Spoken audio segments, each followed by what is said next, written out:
Crystal, is there anything in the fridge? Thank you. Alright. Alright, who's calling it? You call it. Jake? Heads. Heads it is. Okay. Gentlemen, have a good battle, man. Alright, have fun. Your hands are cold too? Oh yeah. My hands are always cold though. Oh really? Yeah. We got cue ball up too. Wanna put on top of the light? What's that? Alright, cool. Alright. I'm just playing it safe. Oh yeah, the tall stuff, huh?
Looks that way.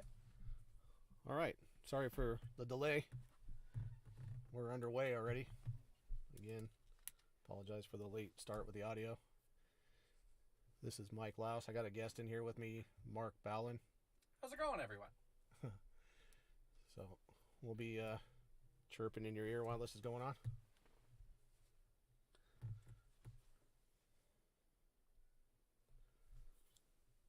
We're still working on the audio here, and I'm going to try and get the chat room pulled up so we can actually see what you guys are talking about while this is going on.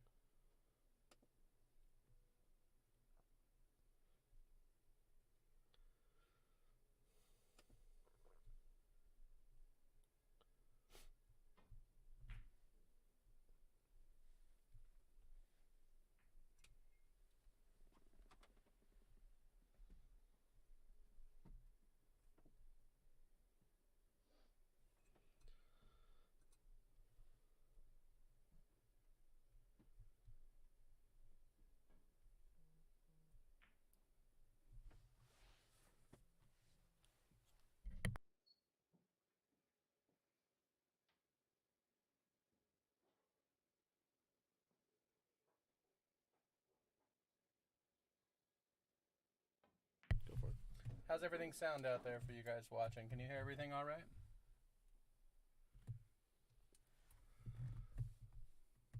Mike Lynn looking for A $100 sweater on Jay. Shouldn't be too hard to find. I didn't mean $100. I meant 100 units of pride. That's what I meant to say. The 610 looks a little bit messed up here. It does. It's really hard to tell if it goes by.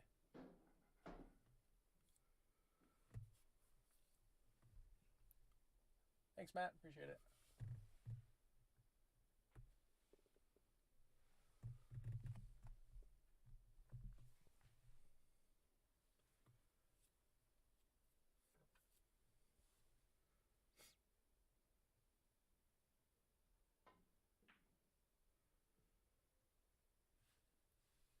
Jay tried a cushion first shot there. Overcut the 5 just a touch. The situation didn't really get a lot better, though. I mean, he might be able to thin the 5 and go straight into the 610, but it's a pretty touchy shot, and there's not a whole lot of wiggle room. If it doesn't go to either of the corner pockets on the foot of the table, he could try to play short side to shoot the 6 up, basically where the 5 is or something along those lines. Pretty tough position, but looks like he tried to probably go into it, but he ended up with something. It might still be able to go in the corner. He just got a half ball to see it at the very best. If he can hit the entire ball, he could have a stop shot, but it doesn't look like he can hit it that full.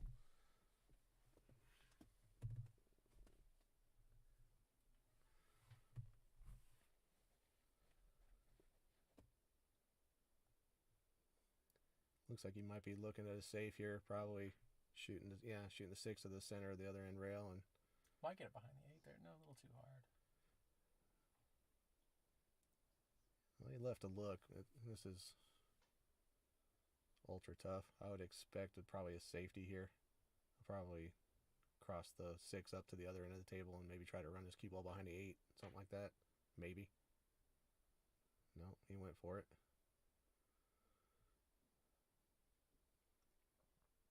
Left another tough one.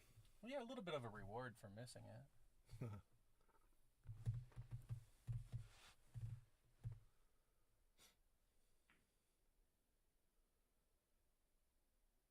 That's going to lay really nice. That's good speed right there.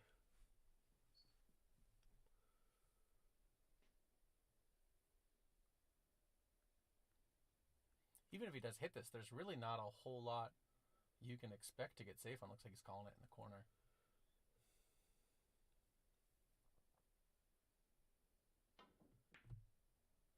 It's not a bad try at that.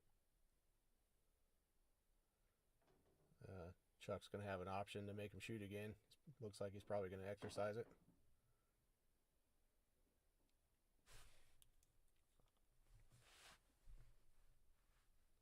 If he can't see the whole thing, he might end up going rail first and try and play safe behind the 10 here, too. It's kind of hard to tell how much he can see at the 7.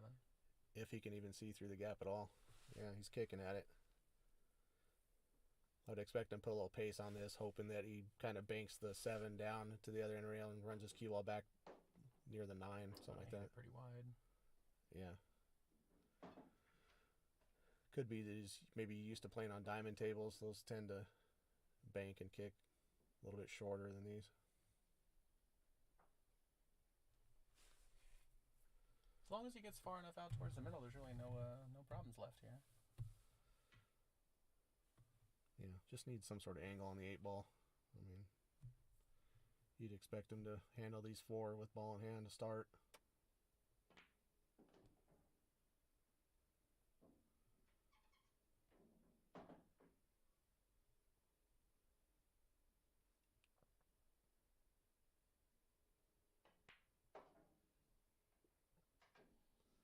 A little bit far on the 9, but it's not going to be that bad.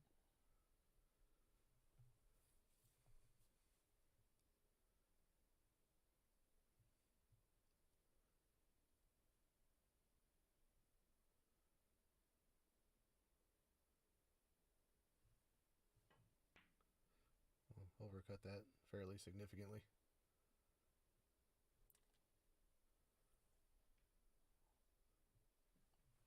Now he's got quite a tester.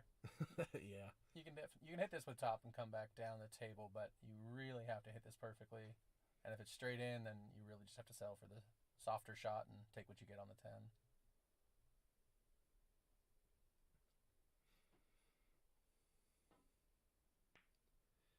Looks like he decided not even to try it.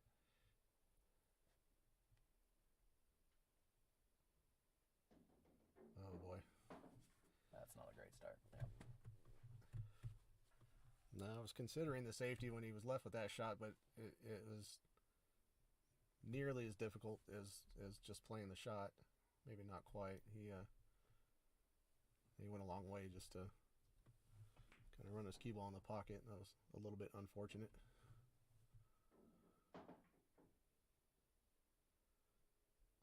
Looks like the first game's going to go to Chuck. And it does. Have these guys ever played each other before? Do you know? No, I think this is the first time they've ever met. We just introduced them tonight. Kind of surprising because they've both been playing around Southern California for a long time. I've known Chuck for at least 15 years. I just met Jay probably a year ago for the first time. I've only been around him once or twice. Seems like a super nice guy, really mellow.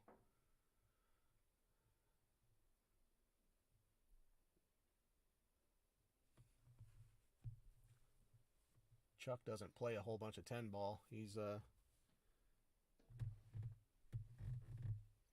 still trying to get the break figured out. You know, he was practicing a little bit earlier here.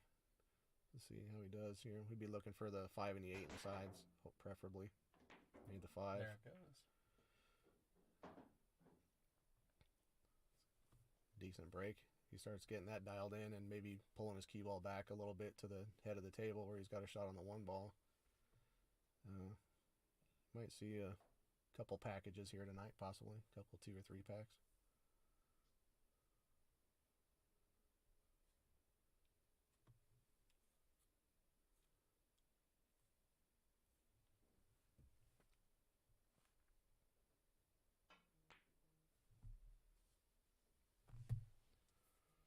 It's hard to tell if he was really trying to bank that or if he was actually just trying to kick it up the table and play safe. Either way, really didn't get a hold of it too well. It's a little fortunate with where it laid on the side, though. I don't think he can cut that in without avoiding the scratch, so might see another safety here. Back down behind the 10 and the 9. Well, looks like he could see enough of it.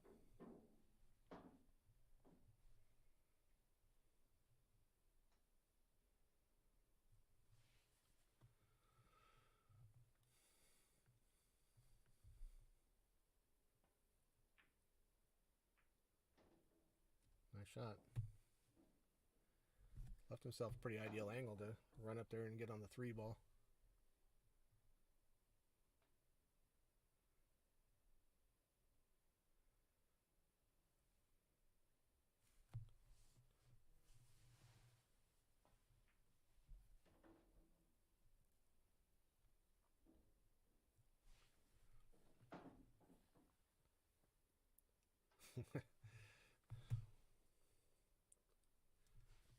Got a prediction via text that there will be no break-in runs tonight. That seems bold.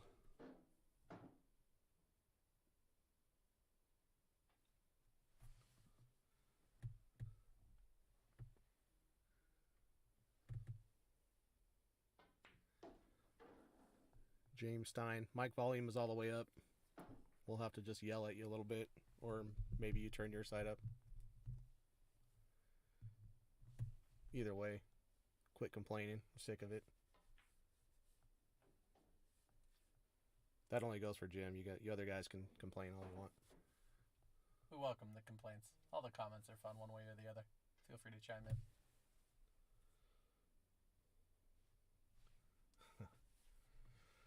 Okay.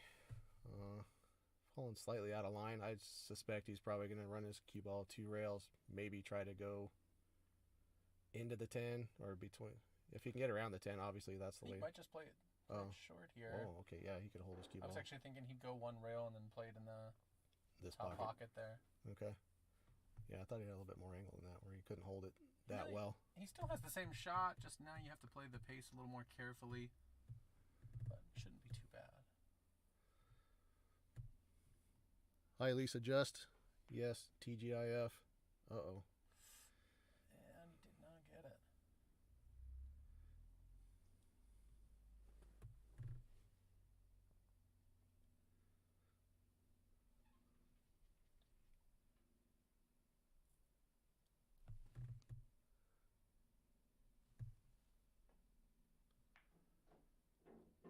It's good speed there. Looks like Chuck's going to get the second one. Mm-hmm.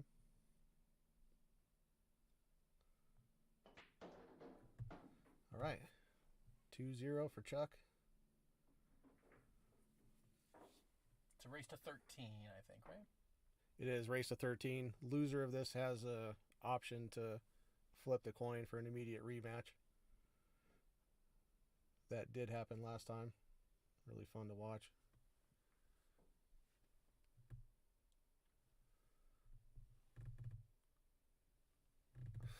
Ross is already saying he wants to line up another match with whoever wins. Uh-huh. Sure he does.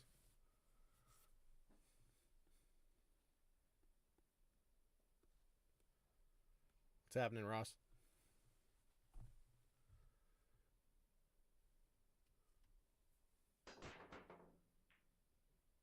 Well, he didn't get the 5 in the side or the 8 this time. I don't think he hit the one very full. He lost his cue ball a little bit on that.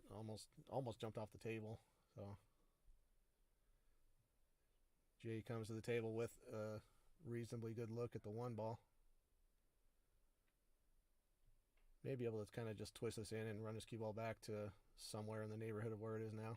Yeah, I would expect to see a nice little 2-rail shot back and forth. Okay. Perfect.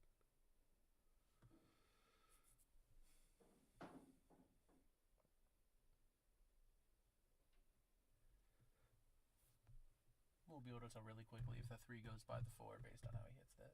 It looks like it goes. No, he's Maybe playing the other not. side. Okay. Man, I would have thought that went. It's a little hard to see sometimes from the camera. Yeah. Our camera operator's napping on the job again. Maybe camera 2 angle would give us a better shot of how that works. Okay. Got a good angle here. I like him to get out from here, to be honest with you. I don't want to jinx anything. Kelly Lynn says heads, Ross, with a Some flavor of smiling. laughing Kinda hard to see some it. sort of emoji.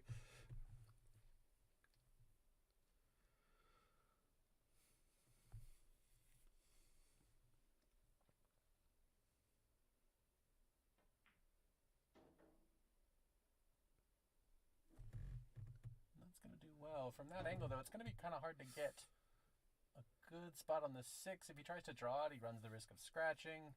He might just be able to go above the side pocket and put the cue ball roughly where the 5 is now and get a decent shot on the 6. Either way, it's a little touchy getting on that side of the 5. It's a little touchy pocketing this ball. These pockets play pretty snug. He's going to stun this across and back, as Mark alluded to, but this is missable. Yeah, he hit it great. It's a good shot, yeah.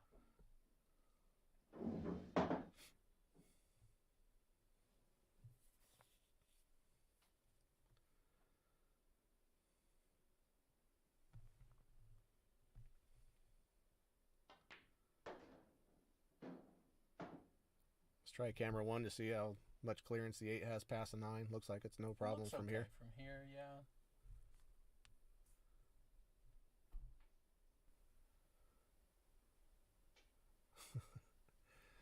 Or we could just leave it here, you know, whatever the camera operator wants to do. That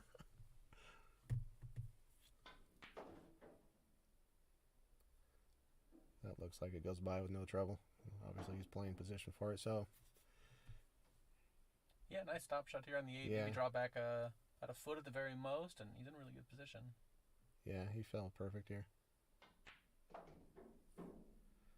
8 and 9 in the same pocket then. I think it'll just be go forward 2 rails, maybe 1 rail.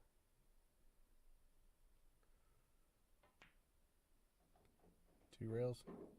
Perfect. Seems to have settled in kind of nicely. It doesn't look like the first few misses bothered him too much. He's just nice and calm and shooting his game. It's really what you want to see. He's probably going to have a great match. Right. Yeah, the camera adds a little factor of pressure, particularly for me. I can't make a ball when there's a camera anywhere nearby. But I think everybody gets a little nervous when you know a bunch of people are watching. I don't think it's avoidable. Right. You just learn to deal with it the more you do it. Yeah, you would think I would learn, but hasn't happened yet. So you're telling me the next time we play, I just need to start filming it, and then I have a much better chance. I understand.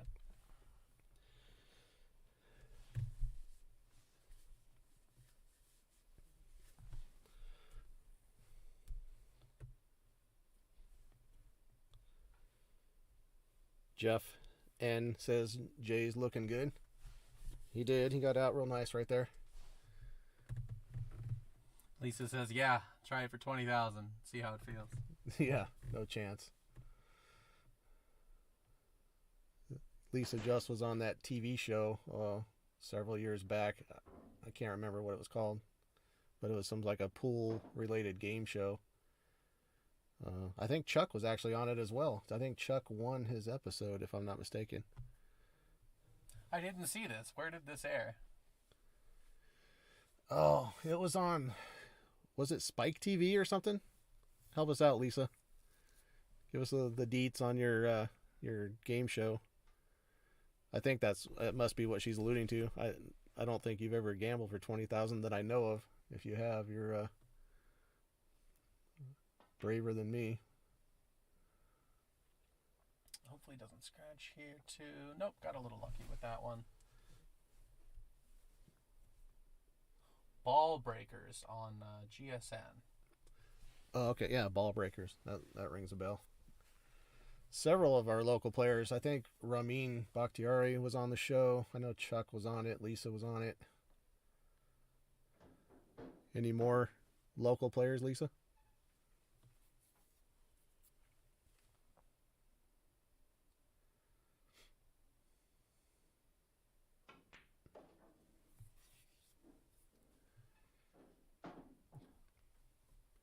That really sets up the rack pretty nicely. As long as he can bring the keyboard back to roughly where it is now, the rest of the rack lays really well. Yeah, 6 to the 7 is probably going to be... He's not happy with this. Not at all. Yeah, I think he wanted to stop a little shorter than that. He cut that really thin. Although he didn't get too terrible. I think you can play the 4 in the same pocket. Getting shape on the 5 is going to be a little tough, but it's going to naturally go down to the end of the table. So, well, it looks like you can just go forward to the middle of the table. Oh, Lisa's saying Vicky Wade was on the show, and that's correct. Yeah, she was on it as well. And Melinda... Okay. Melinda Huang.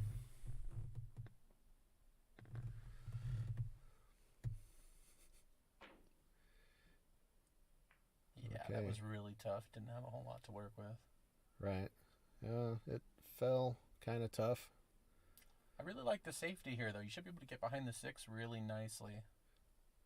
Yeah, possibly.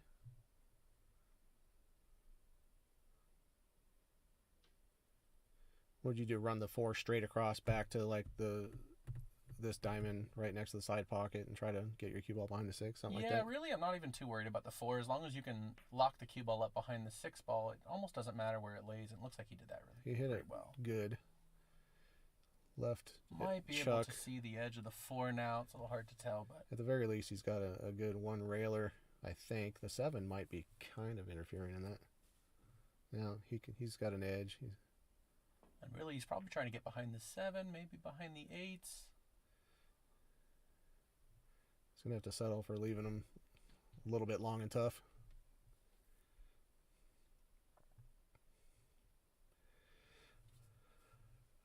I think Jay's probably a favorite to make this.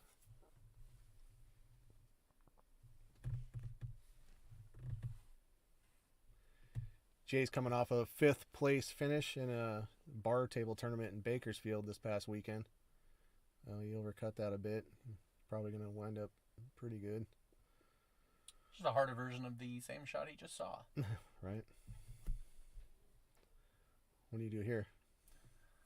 You might want to try, I'm thinking maybe behind the 5, because the 4 might lay behind the 10 on the longer side of the rail there.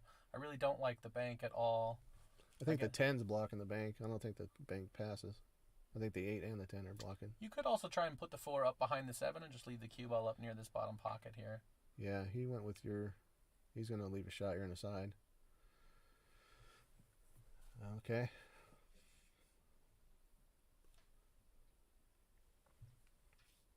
If he decides to draw, it's a little bit tricky.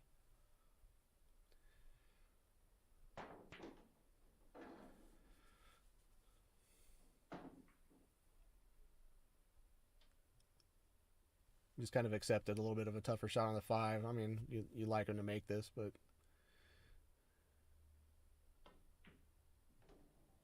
Uh-oh. Yeah, speed was not that great there. I think he just got enough. He's going to have enough to make it, though, yeah. The good news is the shape for the 7 is more or less natural if he can make the ball. Right, just speed control here. What do you just one rail up between the 10 and the 7 and play the 7 in the upper right as we're looking at it? Looks about right. If he has to put a lot of spin on this, he may just twist it real hard with right and come 2 rails out of that corner, but looks like he's checking it up a little bit inside and playing the shot that I just talked about. Perfect. Looks like the speed's going to be really good, too. No, he overran it a touch.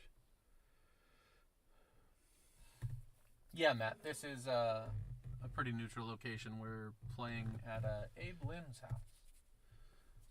Chuck has played here a couple matches here in the past. This is Jay's first time here. So, I mean,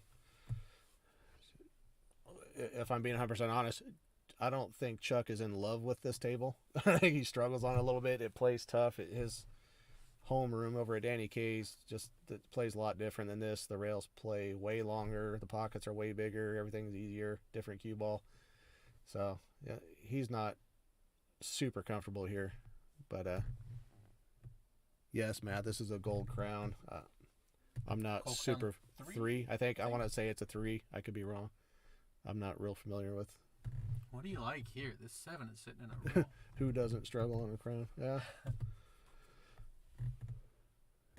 There's Abe chiming in, confirming, yes, it's a Gold Crown 3. The owner of the table is confirmed.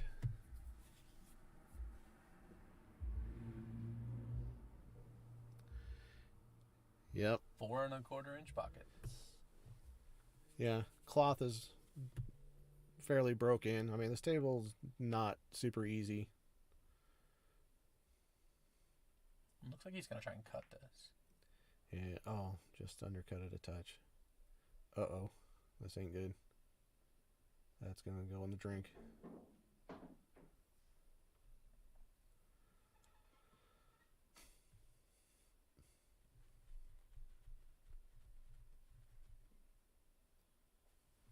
This is an interesting situation right here. A lot of people would probably try to get plate shape for the 8 in the same pocket.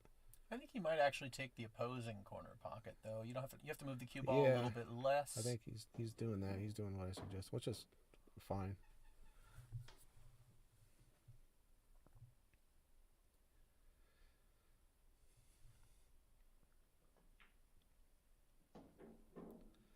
Looks like Chuck's going to get an early 3-1 lead here.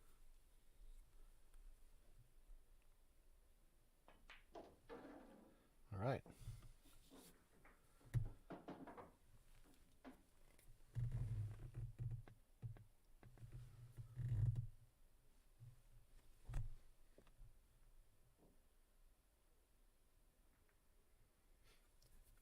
When Jay showed up here, he was telling me that up in that tournament at Bakersfield, that was being streamed and with commentary by Raw Hanna of On the Wire Creative Media, who gave the California Pool Action Vortex page a couple shout outs. Much appreciated. You get a chance, go give On the Wire Creative Media a like on their page.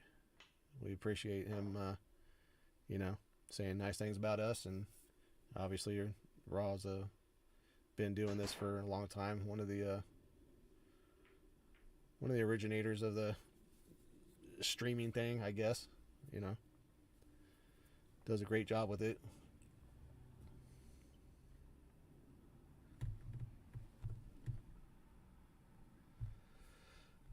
So he looks completely hooked on the 1. We'll be looking at a push out situation here. This is always tricky.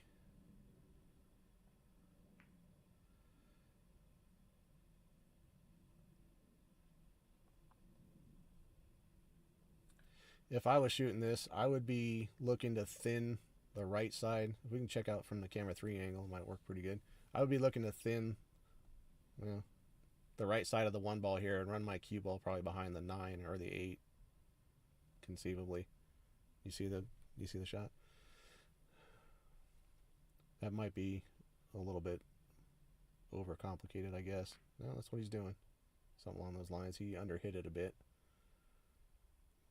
Really didn't give up a whole He lot. caught it, actually though. caught it a little bit fat. That's what happened. He would have been really good if he hit that just a hair thinner. With where the 2 is lying, it makes it really difficult to get any kind of meaningful position if you do make the 1 here. I wouldn't be surprised to see some sort of like a stop shot safety. Use the 3 ball. You can run your That 1 3 ball is up near the 4 or something like that. The 3 is a huge ball. It's a good call there. He might have sold out a little bit. That looks like he might have left a shot. Now for sure, camera 3 would be the angle. Still tight. It's hard I to think you hard can to see tell. most of the ball though. Well, Chuck doesn't mind jumping at all. Well, he doesn't need to, so he's gonna be off to the races.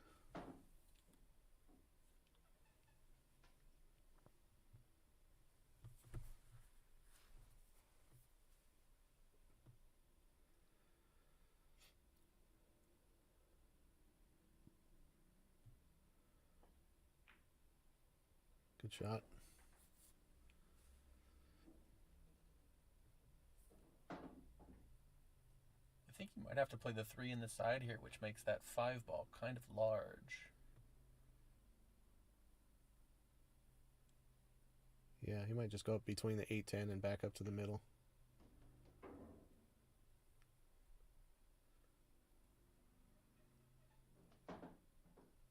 No, you just kind of twist this in and play the 5 in the same hole.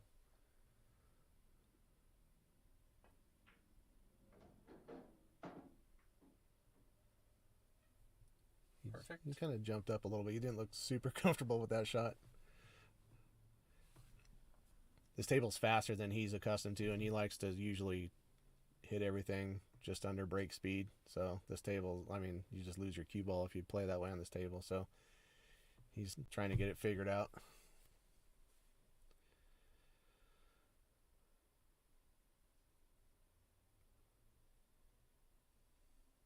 Looks like he's gearing up for something.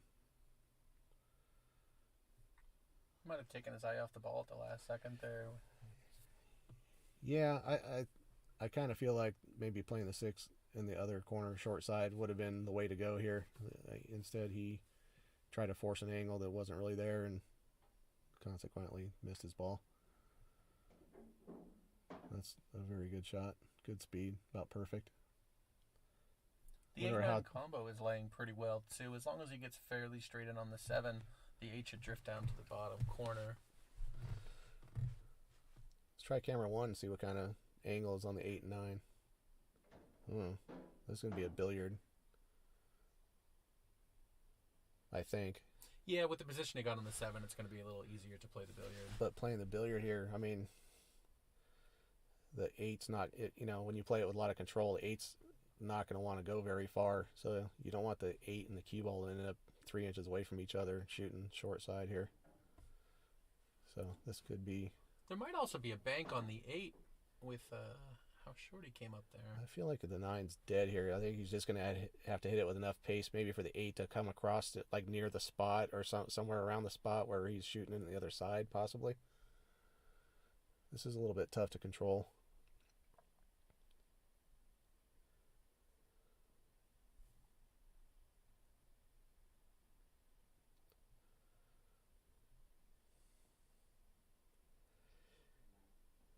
Something about it he's not loving. Oh, Mark Miller's in the chat. Big Mill. Yeah, he played the shot I was talking about. So there are no early 10 balls in this match. He may have to... He's probably going to play safe here, but he may have a kind of a dead billiard on the 10 and just have to play it to continue the run, but I would be surprised if he didn't just play safe. He might be trying to bank the 8 kind of behind the 10 and run his... No, he... Looked like he was just trying to send the 8-up I table and feel hit him like a little he. thin? I feel like he didn't expect to hit the 10 there. I think he was trying to run his cue ball behind the 10 and just grazed it going through when he didn't expect to.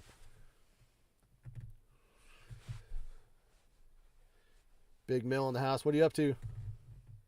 Early 10s are allowed. I think it's just not on the break. That's correct. Yeah, my bad. My mistake. Yeah, 10 balls don't count on the break, but they do count as combinations later in the rack. A little testy shot here for Chuck on a tight table. Oh. I'm going to go out on a limb and guess that wasn't what he was trying to do.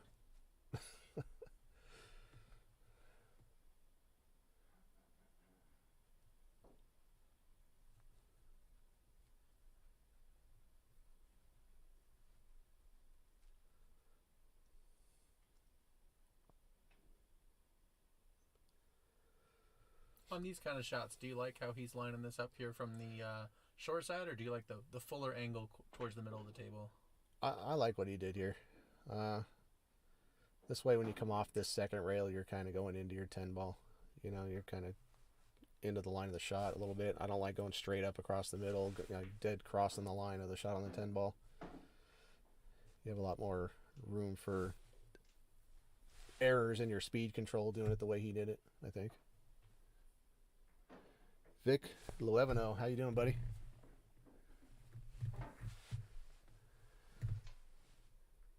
Thanks for joining the stream. This is Mark Ballin joining Mike over here in the commentary, Mark. Chai Woodruff is in the chat. I remember you, old Danny K's regular from back in the day. This is Mike Louse in the booth with Mark Ballin. How you doing, buddy? I ran into him at his place of employment one time by accident, which I'm not going to announce it, I guess, but yeah, I haven't seen him in a while.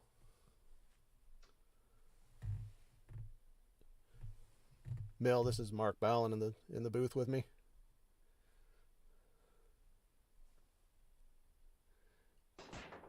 And there's Chuck himself chiming in with some commentary, saying he wants to keep this exciting. Fool, get off the phone. I got a bet on you. Hey, Chai, how are you? Long time no see, boss. Oh, you know him too? Huh? Okay. Yeah, Chai was around. From back in the day? All yeah, right. when I was playing over there a lot, he was around. Cool. Well, this is not a great layout. It's hard to tell if he can even see any of the one. He might have to spin around it a little bit. I think he'd see the one. He'd probably play some sort of a bank near between the 3 and 5 and run his cue ball back. Oh. Okay, I think he was trying to hit that maybe a little bit thinner. I wonder if this thing dressed up for a dead combo on the side. Looks close. It's a little touchy. I actually really prefer the safety here. Just thin the one. Maybe camera 3 would give us the perfect angle for that. Nope. It's hard to tell if he was really trying to make it or not. I don't think he was. I think he was playing safe behind the 9, but underhit his ball just a touch. So, what does he have to do here for... The shape's not too bad as long as he makes it. He should end up with a shot in either the side of the corner. We'll see how he goes. Right. Oh, Ooh. There's how loose these pockets are for you. He didn't catch a whole bunch of rail. That was just right in the points, and it's still jawed up. Even if he did make it too, he got about a foot too far. It would have been kind of a nightmare. He could have cut this in the side. I think but you know, kind of a moot point now. This isn't ideal either.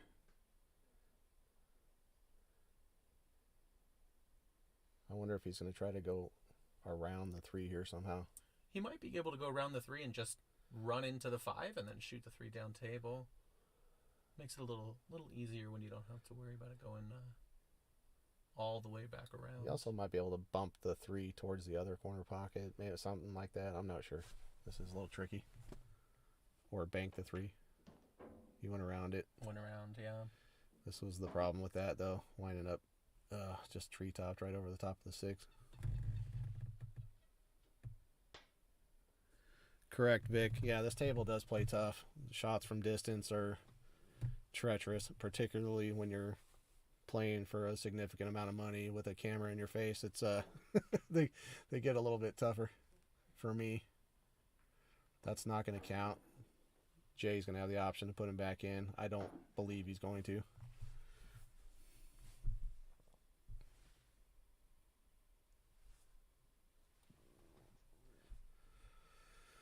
Is this makeable on the side?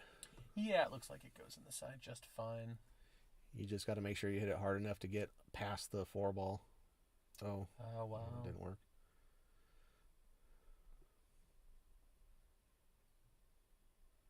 Options become really limited here. You almost have to try to just bank this cross corner with some, or You bank could it also for just- the safe with a, Yeah. bank it 2 rails into the 5 and run your cue ball back behind the 9 or something like that.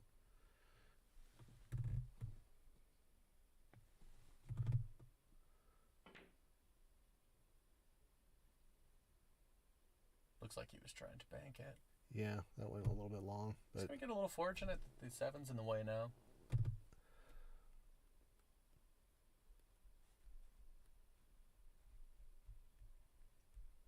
I don't even know what I like here, really. There's just, I'm still looking at I'm it. trying to figure out what I would hit, and I'm drawing a blank.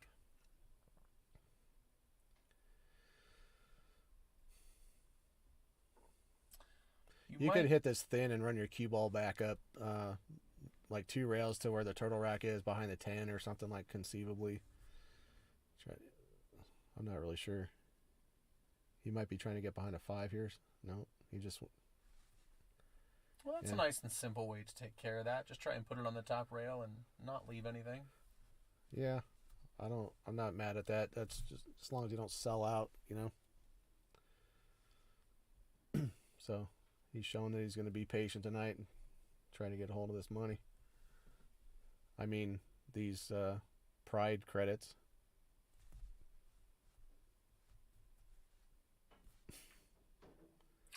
Oh, wow. What a great shot.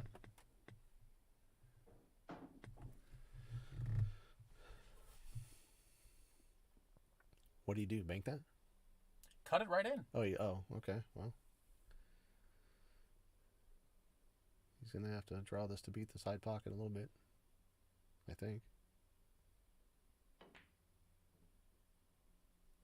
He did. Made the shot a little bit tougher.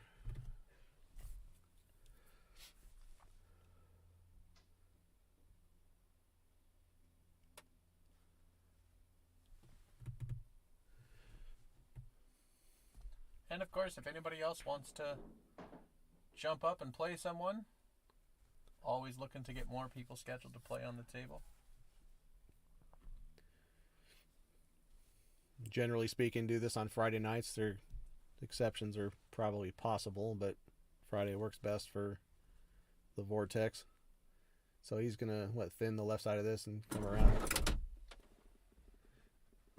Yeah, I think he was trying to get behind the 10, obviously, but caught it a little bit fat. Didn't leave much. I assume Chuck will be playing a similar shot.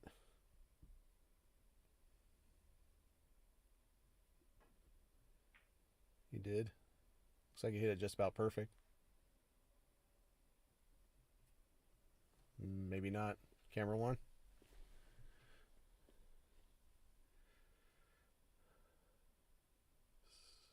It doesn't look like this is makeable from here. I don't believe.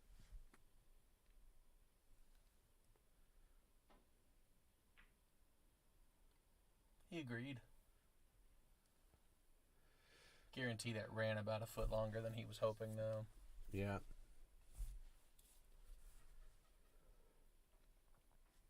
So basically, you just have to make this and should lay real natural. You might even go into the 10, possibly.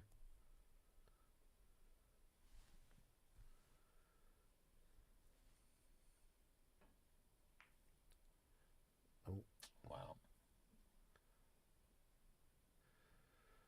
That might have been intentional. That must have been intentional, I'm guessing. I'm not sure. I think the only way to get at this 5 is to go 2 rails underneath it. It's kind of hard to see how much you can get around the 9. Nope, he was able to come on the top side. That's pretty good speed. That's going to freeze up there. That was a great shot.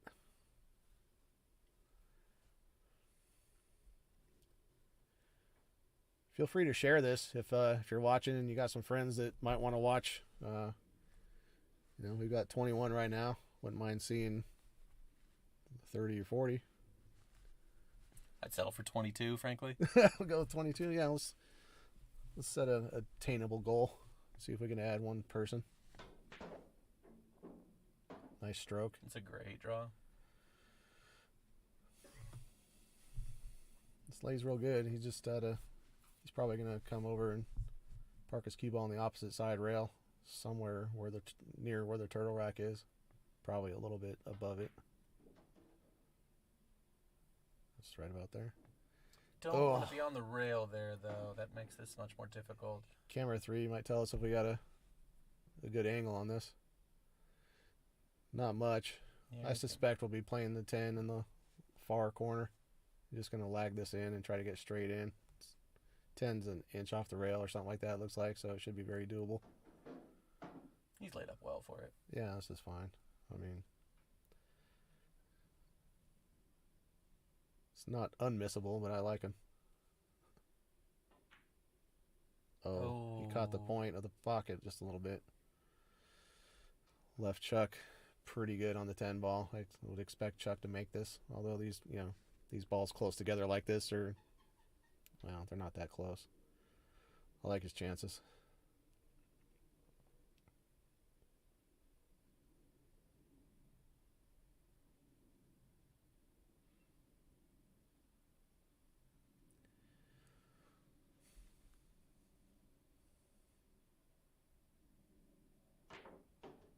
Good shot. Takes a 4-2 lead.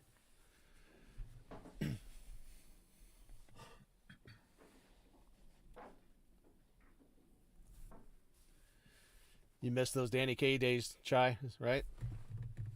Used to be fun back in the day. We don't have the same group of regulars that we used to. There's a good group of people there, but back in the early days, we just had like a homeroom family situation over there. A lot of the people have kind of broken off. Yeah, you still see most of the familiar faces from time to time, but for a good number of years there was a very consistent crowd. It was quite an enjoyable scene. Right. Our longtime tournament director just passed away here recently, a couple of weeks ago. Fernie Rivas, the Razor. Miss you, buddy. Rest in peace. Yeah, there's definitely still some good folks around. There's Eddie Cohen saying that he used to play down at Aloha Billiards. I think that's in Buena Park. I've been there a few times. That's actually where I got started playing. Is that off of Orangethorpe or La Palma or one of those? Yep, right about there. I don't think I've ever stepped foot in that place. I've seen it for years. I grew up kind of in the area. I was born and raised in Placentia, which is not too far away from there. Chai, he said no. Oh yeah, Chai. Fernie did pass away here A few weeks back. a couple weeks ago. Yeah, he's. I think there's going to be some sort of a service for him on March 3rd in Riverside. I don't have all the details, but you could probably find him.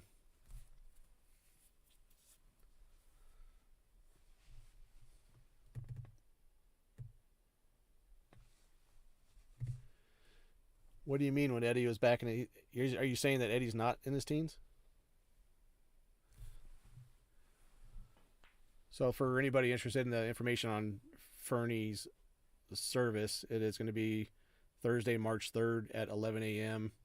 at Riverside National Cemetery at 22495 Van Buren Boulevard in Riverside. So that's the info for Fernie's service if anybody wants to attend.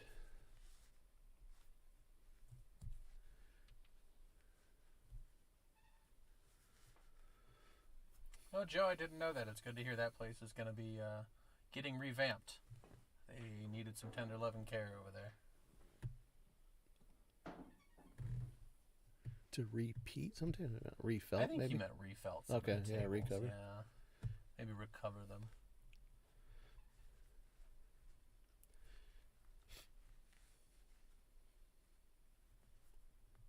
Joe doesn't mind getting himself in the pit either. He plays for a few bucks here and there.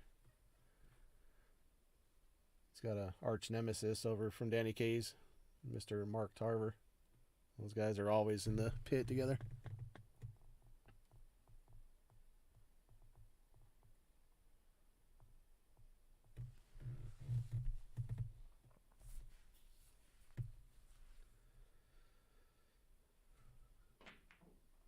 Oh no. All right. Looks like Chuck also wants to sweat a tight match here. By his own phrasing, I think he said he wants to keep it interesting.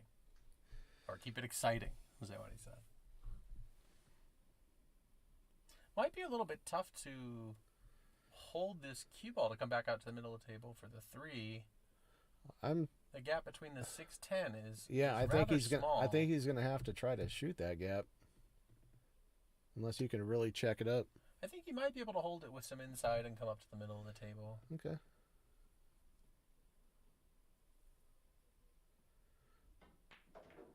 He definitely tried to sweat the gap. I think he tried to go around the 10.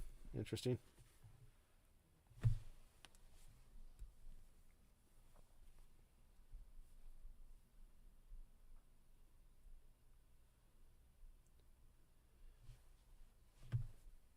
Thank you, Mark.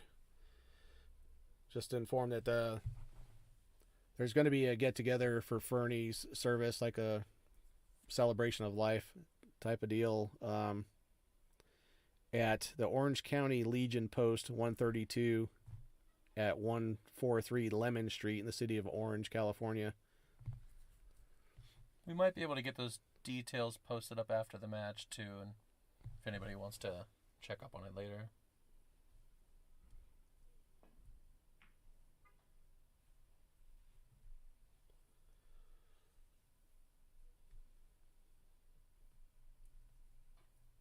Chuck saying he's happy that he's gainfully employed because he's questioning things right now.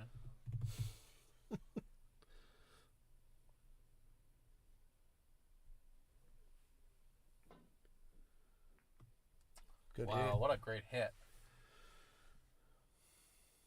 And he's probably going to get the full hook here. All Looking right. that way. So he's going to have to go one rail either direction. Will probably work here. I feel like going the way he's looking will yield the best chance of safety play if he... Oh, wow. either that or you can just did pocket he call that one? He did call the pocket. Wow, and made what a it, kick. hit it like a champion. Jeff Gray. Is that Jeff Gray of Las Vegas? I think I just met you last weekend, sir.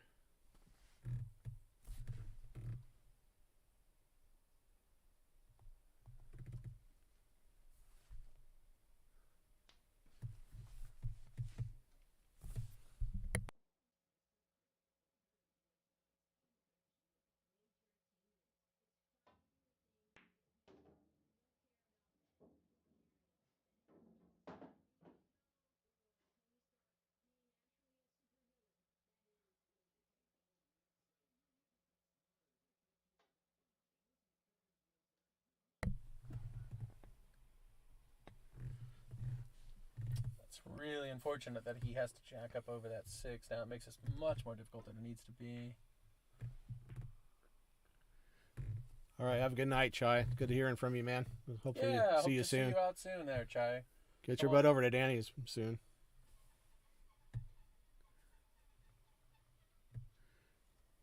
Jeff Gray, that's correct. It is Abe's home table. This is Mike Lost and my buddy Mark Bowlen doing the commentary. Abe is in the chat. We have this set up. We're all at the same property, but in different locations. We're doing the commentary from a remote booth location so we don't disturb the players.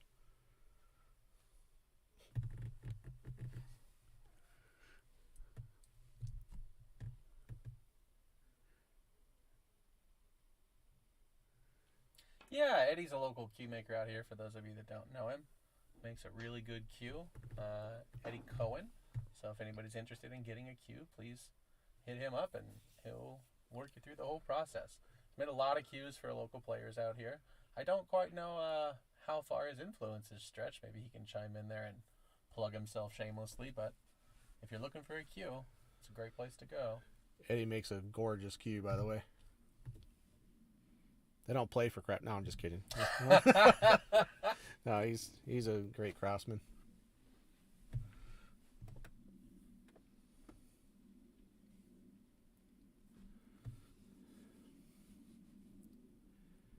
Hey, Jeff, how'd you end up in that bar box action that you were in at Griff's when we walked out of there the other day?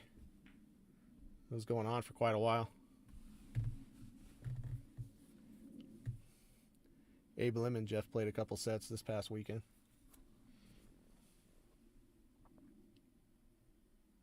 What do you like here? Do you really do you want to cut this ball? I don't see any obvious way to get any safe here. I would try to thin the right side of this ball and run my cue ball behind the 8. You like that better than just playing the short rail? Maybe put the cue ball up near the 7, put the 6 on the other rail? Yeah, well, I think he's got a weird angle. You'd have to hit that pretty hard to get his cue ball anywhere near the 7. But I think I would thin this. He's got so much room to work with that if you hit it even a little bit fatter than you wanted to, you probably still won't really sell out much of a well, that was way fatter than he wanted, but his cue ball might be real good. No, his cue ball didn't quite get there. That was a good attempt. Still not too bad, though. The 6 is not going by the 7. Right. This here, I probably like banking my 6 ball up to maybe the 2nd or 3rd diamond on the other long rail and trying to kind of float my cue ball behind the 7 or something like that. Something just like this. Yeah, that's a good shot. If it clips that, yeah. I think he's going to be all right. I think it's all right. Wow. 5:15, huh? Was it just one long set, Jeff, or did you guys play multiple sets? It looked like, I mean, you were there for several hours.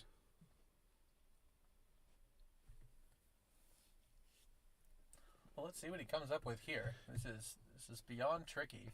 Jeff, I'm not going to lie, when that first time I met you on that, was it Friday night or whatever, that all I could see looking at you was Billy Bob Thornton. You probably get that a little bit, but man, is there a resemblance there. It's crazy.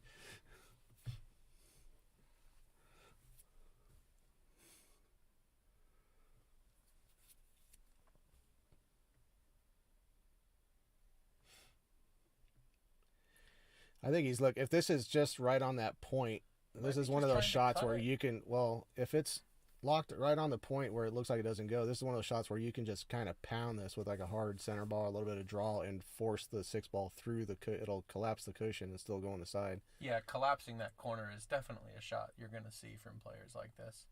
It's just it looks like he's winding up to give it a shot, possibly. He tried it. Oh, he definitely gave it a whack. Didn't quite go. It might have just been a little bit. Lucky here. Nope, no kiss on the 10 either. And it might have actually worked, but I don't think he compressed it enough because it definitely bounced off that back rail really hard. It just might have been a little bit too much rail. He was trying to decide. It's definitely one of those shots you don't see too often, but it's really good to know. This is if you got a slow roll, this is pretty tough. So he played, it's not going to be good. 4:30 to 5:15. 5 races to 12. Oh my goodness, that is. So you played for almost 13 hours. Well done coming out on top of that one. Yeah, nice job, bud. Dude plays good. Jeff Gray plays pretty good. Not great, in case you want to get in the box with him, but he's willing to play a long set with you. Absolutely. Not trying to wreck your action, bud.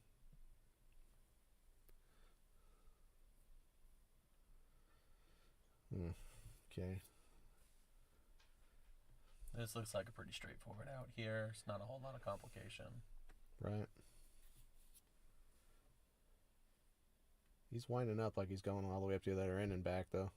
He might just be trying to loosen up. Chuck's kind of a momentum player, and he really likes getting into a groove, so I've seen him many times just shoot a ball much harder than he necessarily has to kind of get his confidence up and get his rhythm going. Let's put it this way. I've never seen him shoot one softer than he needed to.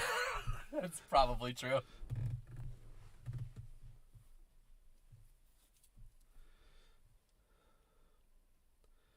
Yeah, Chuck doesn't catch a lot of balls rolling off, stuff like that, since they're all hit at about 35 miles an hour, generally speaking.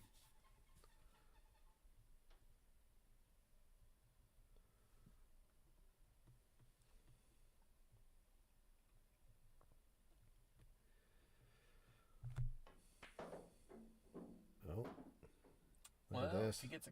Oh.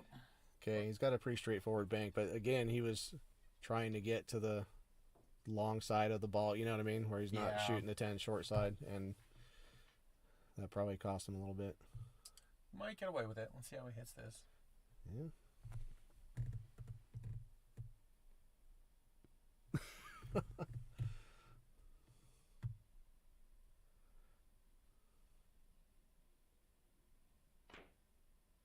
Good shot. That's a good shot. 5-2 lead for Jacques.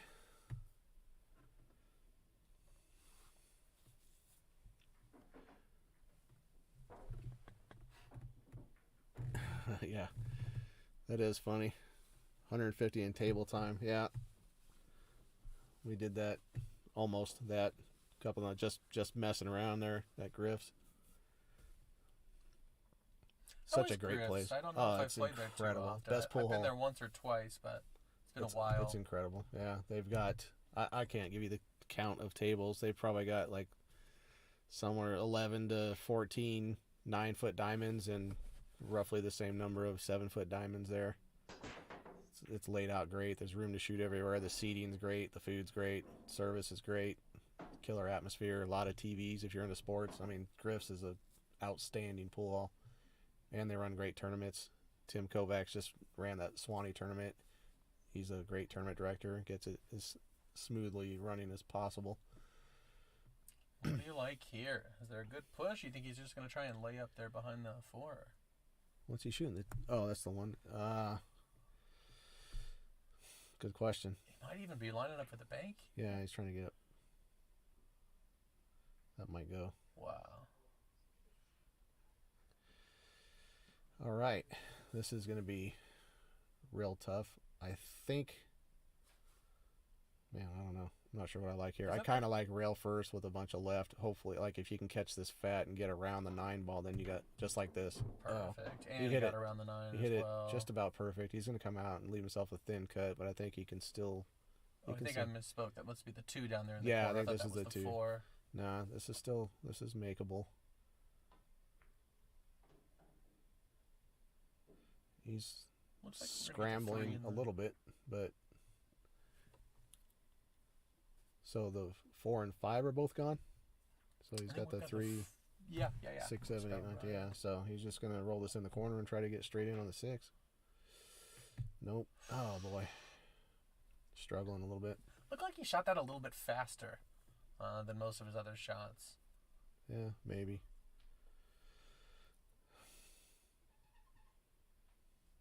Not even sure what I like here. I like thinning this. Probably running my cue ball between the 8 and 9, maybe. No, he's going somewhere else. Okay. How's the speed gonna wind up? No, Longer than he wanted. I don't think he's hooked here, but it is a tough shot.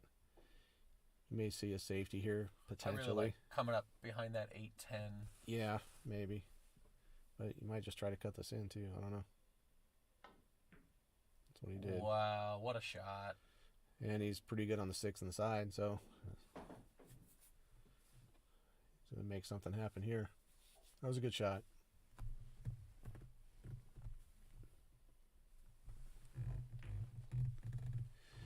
Yeah, well, it looks like we've done a little bit better than 23. We're up to 35 people and growing.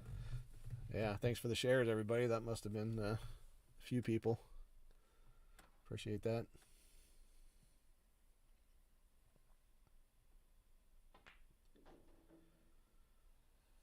Okay, this out is coming together.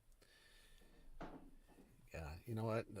He fell mildly funny here. I wonder if he's going to roll forward and try to get straight in on the 9 in the other corner. Nope. He's just going to accept. Back up and See, but you got to kill this one a little bit. Let me scrub a little, just kind of twist this in and try to keep some speed off of this ball. He should be fine. He'll probably come out and bounce off where that chalk is roughly.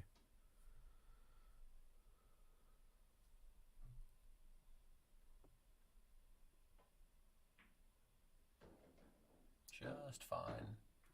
Okay, Perfect. so we're probably going to have a 5-3 score line here.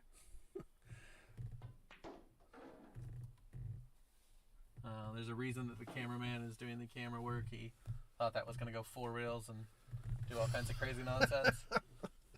We had a couple people calling for the 4-reeler there.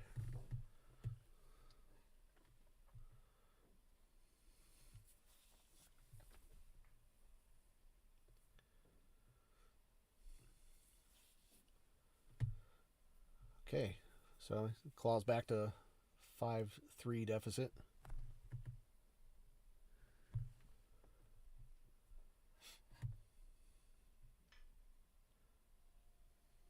I think besides the first 2 racks, we haven't seen a ball go on the break.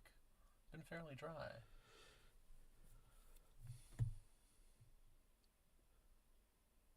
Be looking for the 6 and the 4 on the sides here. Okay. I think he just hit that a touch too hard. He had the 4 just come off the point of the side pocket. The 6, they both gave it a good look in the side, really, and they both came fairly close. I think the way he hit it just tells me he just put a hair too much speed on that. And I think he'll probably know that. He'll probably make the adjustment next time.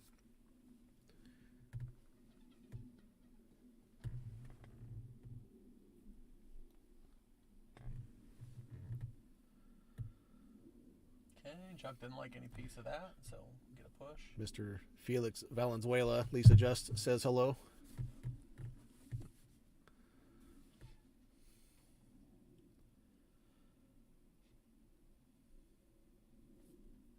Let's check out camera 1. Do you like the jump here with all that commotion down on the other end of the table? Or I don't know that he needs to jump here. He might have a gap through here. Well, he's got a jump cue in his hand, so.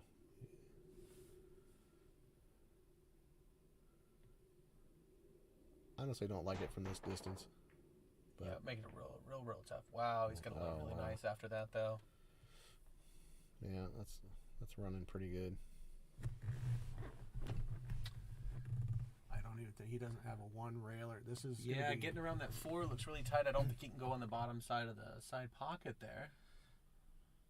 He might have to go 1 rail the other way around the 5 ball. This is anytime you shoot into the rail, tricky. Yeah, from this close, the angle's going to be a little bit unpredictable. Absolutely, this is a tricky shot. He's gonna have to put some right-hand English on this too, and he drilled it right in the face. Wow, he hit it nice and slow too. It's a very controlled shot. That was really well done. Yeah, he left a pretty easy combination on the 8, but I don't know that it's easy to hold your cue ball for a shot on the 1 afterwards, because it looks like the 1 wants to go lay on the rail like that, and he's hooked. He's gonna hook himself behind the 10. Okay, so he's gonna kick at this call that pocket right there, and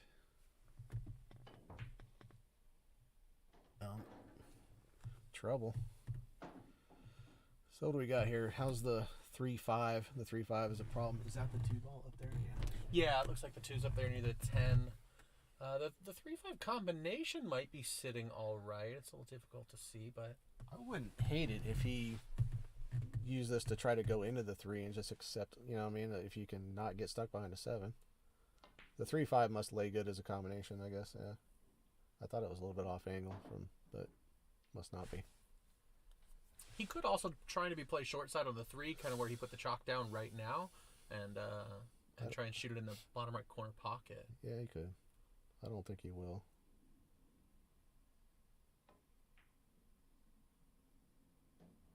I think he was just focusing entirely on making that ball. That cut was a little bit trickier than it looked. Yeah, he had to check it up with some inside in order not to scratch on the side there. And that 3-5 combo must be sitting well. That's what he's playing. Yeah, it looks to me like his 3's going to want to just run into that long rail, though, for that.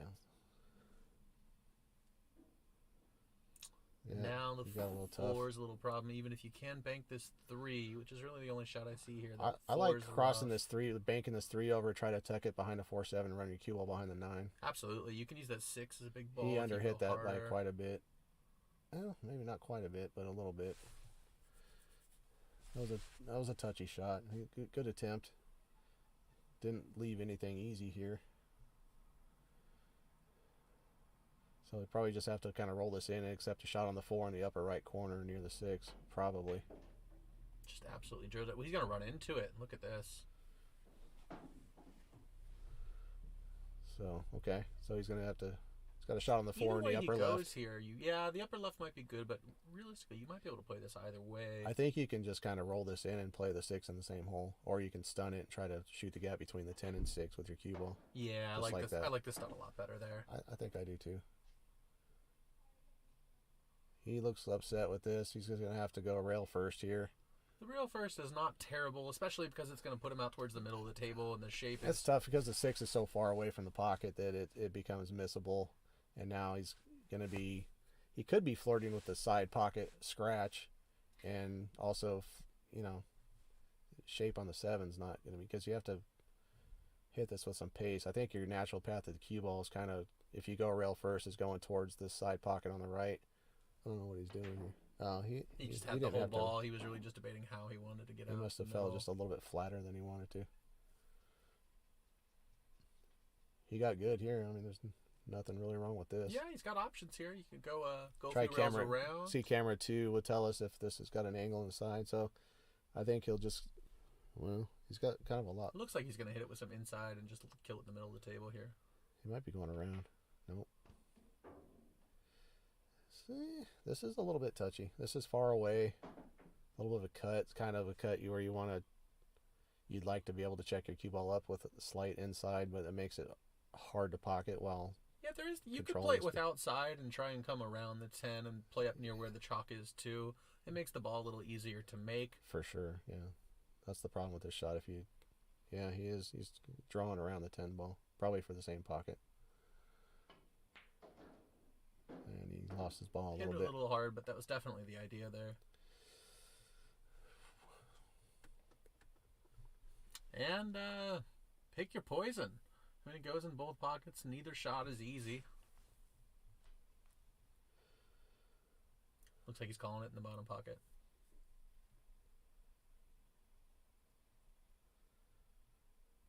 A lot of two-way potential on this shot. If you were to miss it, generally you'd like to overcut it, but even with this kind of thin undercut, could still Wow, he still undercut that like this could horribly. wind up tough.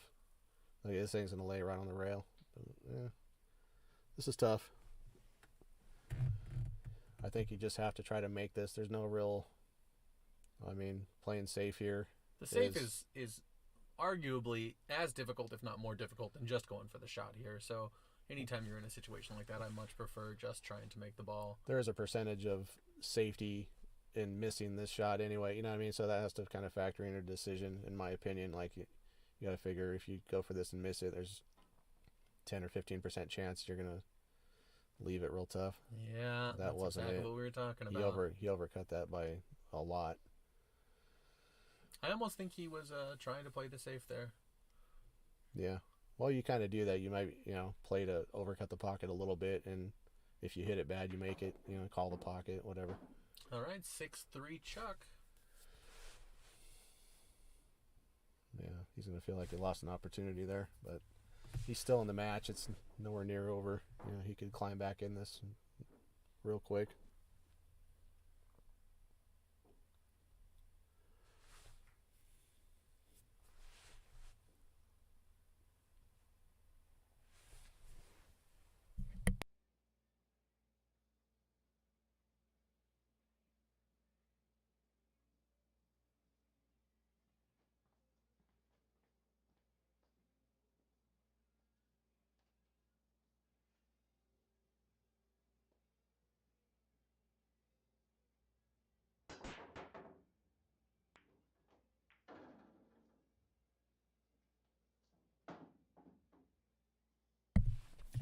All right, well, it looks like he was successful at pocketing a ball on the break this time.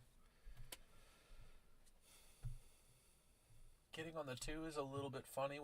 He's going to run into the 3 That for sure. three ball is going to want to hook you behind the 7, so you're going to have to try to run through it a little bit. He's done that. Yeah.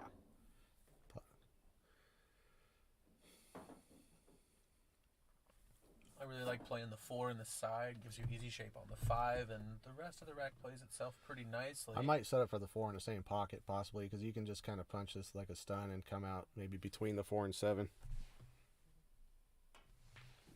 Just like this. Now like he's he got a agrees. natural angle for the 5.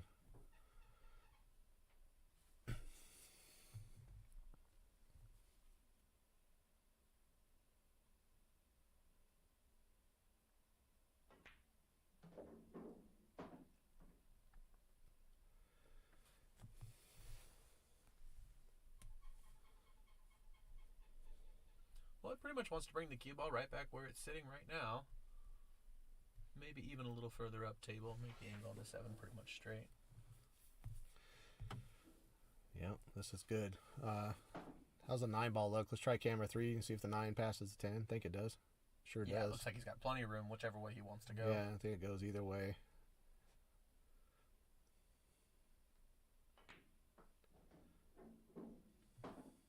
Now he's also got the option of playing it either way still. I like playing it for the top side corner pocket here. I mean, I guess you could kind of drag this ball and draw it up the rail, but no coming sense. 2 rails definitely makes that a lot easier to get shape. Well, I think he's just going to punch out to the middle of the table. It's a little bit outside his comfort zone. Well, he's stretching. He needs his extension for this cue or to get comfortable. Well, I don't like a bridge on this shot because you have to move the cue ball so much, but yeah, I think he'd be better off using an extension on this type of shot. These are the kind of shots where you can miss stretching out, trying to do something. He did fine, but, well, he overran his shape just a touch, but I don't think it's going to hurt him too much, though.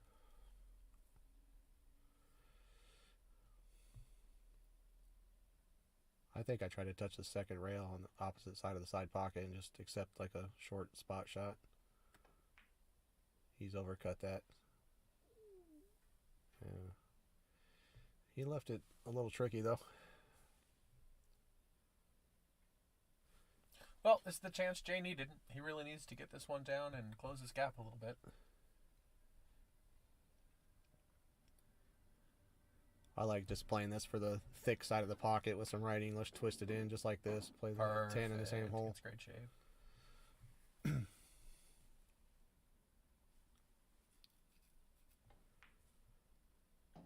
Great. Well, all right. Took advantage of it. We got a 6-4 scoreline.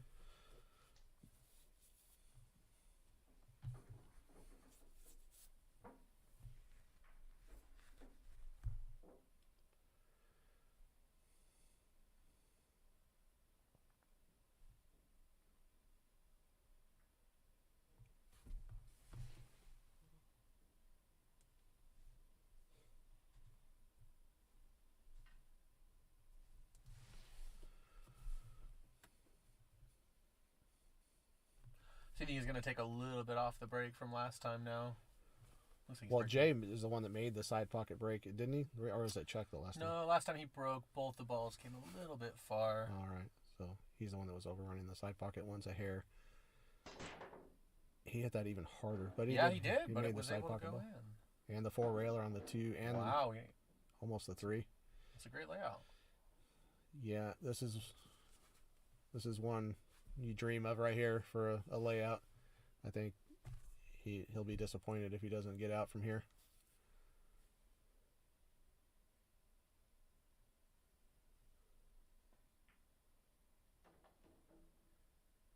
That's a perfect angle.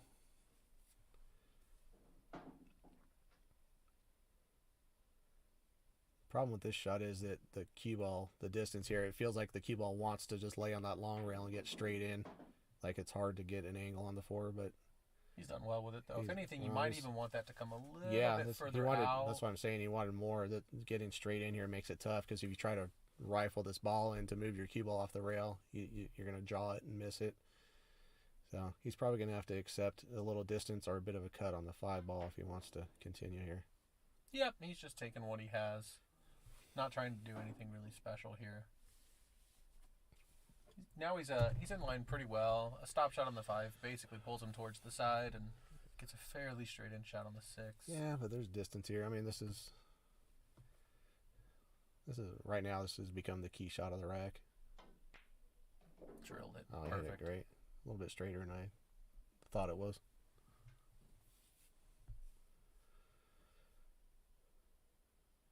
You just want to maintain just a little bit of an angle on the 7.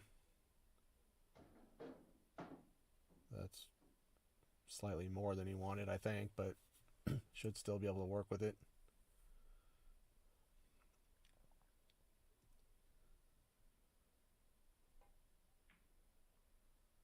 Yeah. I'm kind of surprised he slow rolled that. Ooh. Yeah, I was too. I thought he would come across and back for sure. I don't love the slow roll right there. That seems real risky. Those are the kind of shots right there that love to skid. Hit those slow with a high ball, no English or inside English. That he might have caught a slight skid because that ball went in real thick, right? Yeah. Yeah, it might have caught one. See how he does here. This is like stun, right English. Hit it Good great. shot. Nice shot.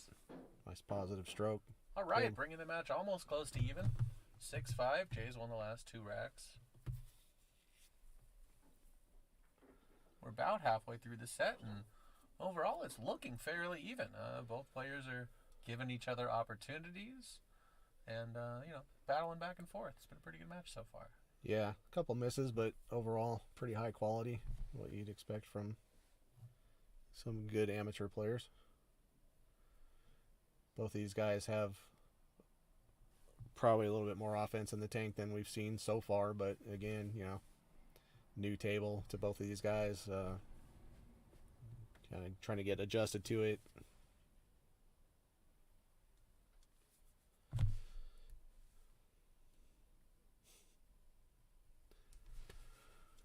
Let's see if he goes with the harder version. And yep, same exact outcome. Hit it a little bit harder, and he's having some success with that ball in the bottom pocket there. Oh, yeah. Starting to see some consistency too in this break. I think he's getting This it dialed layout in. is quite similar to the one we just saw, absolutely. actually. Except for position from the 1 to the 2 right now is way more difficult than the last rack. With his ball stuck to the rail kind of like this. I actually like hitting a little hard under the 5, go yes, out to the middle of the table. Yeah, he's gonna have some distance on the 2 ball. I just don't think he can get close to the 2 ball from here. Not without like jacking up and doing some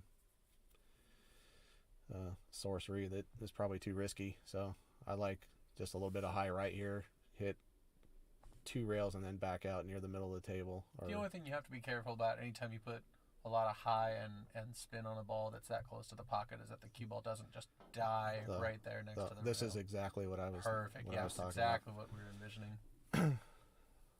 Yeah, but the shot you're talking about, like when you have the high ball, as Jeremy Jones would call it, the hydraulic effect, where the top spin just grabs the rail and kills it instantly. Just ball just dies right there on the spot. Yeah, that's really the only thing to watch out for there. Yep.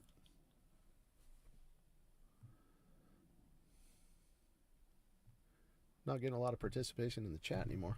What's going on? I think everyone is just paying so close attention to these guys that they, Nice shot. A little soft. It's gonna work out okay, though. It looks like he can play the 6 past the 10 either way. So as long as he just bears down, makes this 5, the shape should be okay. Yep.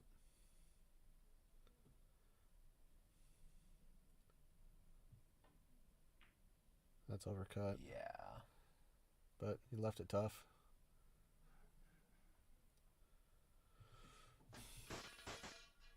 Uh-oh. Someone's throwing some cues around. I heard something drop. So, what's the move here? Frankly, I think Chuck might just go ahead and try and cut this ball in. He's cut a few that left or surprised right? me. Yeah, to that top corner pocket.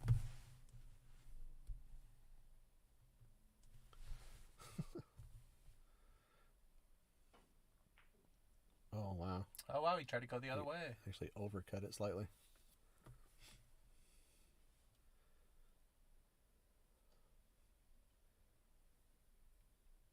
You know what? This isn't, with the ball dangling in the jaws, this isn't as easy as it appears, really. I actually like him going rail first here and basically taking the same line he was trying to take on the last shot and come across the 6. Mm-hmm. Just because you have to stretch out so far that it might be difficult to get the draw to come back. Depending on how it sits in the pocket, though, he might be able to just hit the...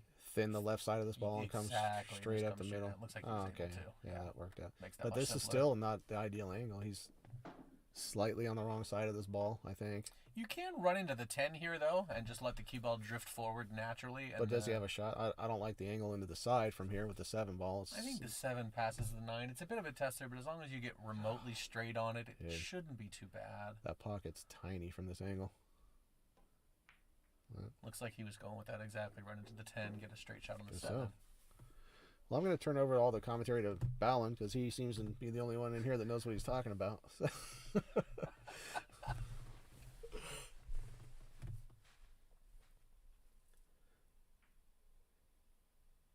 Great shot. A little bit of a draw, and out he goes. Yeah, that pulls the ball back about 2 feet right here. And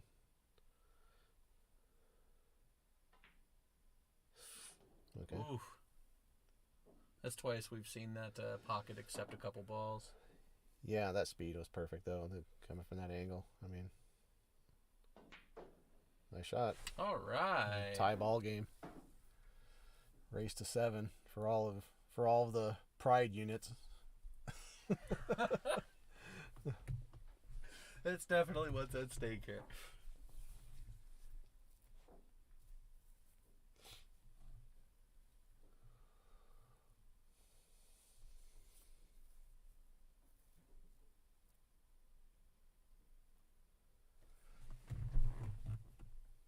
Let's see. Is he pattern racking? Is it always the 5 and 8 behind the 1? I haven't been paying too much attention to it. I'll have to take Not note suggesting of it that he's now. doing anything nefarious. I don't think there's any rule. We didn't discuss no It pattern wasn't racking. mentioned, yeah. Is that frowned upon, the pattern racking? I don't know. A lot of people do it. I'm not going to lie. I've pattern racked the same 9-ball rack for 6 years now. Yeah, but I don't really know all the. I do it too to a degree. I have like a few different patterns just to satisfy my OCD that the numbers are mixed up properly. Not that I'm getting an advantage for because I know where the balls are going. If I was able to break with any consistency, I might argue that I was doing something to gain an advantage. But I think, like you, I just I prefer grabbing the balls and just putting them in the same place every time. I It always just like makes it easier. having the numbers like 3 numbers apart. Like I do the 1, then the 6, 9, 5, 8, 7, 4, or some variation thereof, just so everything seems evenly mixed. I don't want the 2, 3, 4, 5 in the back row. So I try to avoid that just because it bothers me for some reason. What do you guys think out there in the chat? Is pattern racking considered a bad habit to be in? Is there any good reasons one way or the other? Well, this is a pretty open layout. Nice stop shot on the 4, and there's not a real problem here. No, he's just going to be shooting a few shots in a row from 3 or 4 feet out. But, I like, for here, it's like almost stop, But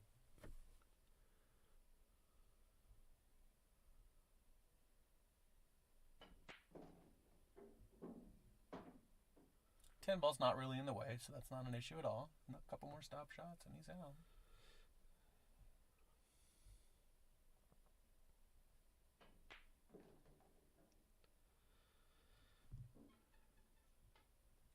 looks like he's got a good angle to go forward here. Probably come out either 1 or 2 rails out of this corner, depending on how much angle. That's 2. That's good. Got... It's a little straighter than he would like. This one, I predict he's going to draw back to where he's at and back across because it's just flat and slightly the wrong side of this ball. So I think he's going to draw back, hit the second diamond, and come back over straight in. Perfect. Wow, it took off a little further than I was expecting. He put a lot of spin on that ball. Oh, and he's going to run right up next to it. Yeah, he's not going to be happy about that. Even the safe gets really difficult here because you can't move the 9 very much. He did a pretty Did a good pretty job. good job. That was Yeah. a real nice shot right there. I don't think he's fully hooked him, but he's definitely limiting the options. Let's try camera 1. See how much of the 9 ball he's got. So he's playing the kick behind anyway. Yeah, it looks like he's going to go rail first and try and bank it. He does have an edge of the ball, but there's nothing there but selling out the 9, and so he's going to kick at this, try to stick his rock. He's not happy with that. No, but it's not the worst shot I've ever seen. Not the worst result I've ever seen. I think he can still cut this in the side and dodge the corner there. It looks a little tight, but I think it goes. Yeah, probably so. He did not even want to mess with it. He kind of jumps straight up on that shot, and Might have left something to work with. This is probably cuttable in either corner. Well, it's definitely cuttable in either corner, but... Do you like the blind cuts where you're back cutting out, or do you prefer seeing the whole ball? Or, excuse me, seeing the whole shot and actually be able to see your path to the pocket. He overcut that. Oh, that's a bummer. Yeah, he would have been all right. Yeah, he's not thrilled with that. This is one of those potential hydraulic shots you were talking about. But he'll probably just... I don't think he's going to put too much English on this. I think he's just going to try and... Well, he won't put a bunch of top. He'll probably hit this low little bit or, of outside, or if center anything. right. But these are a little bit tricky when this ball's in the corner, particularly on a diamond table when that ball's really buried deep on the shelf, man. It's... Those deep pockets make it a big difference. See, he lost his rock a little bit. He's going to have to play the 10 on the side. You expect him to make it, but, you know, I'm sure he'd rather be shooting straight into a corner. He might even opt for the bank here. Nope, Nah. he's going with the side. I like this because you can kind of lay your cue ball on the end rail here, and if you happen to miss, I mean, your guy's shooting 7 feet away from froze off the rail. Tough shot.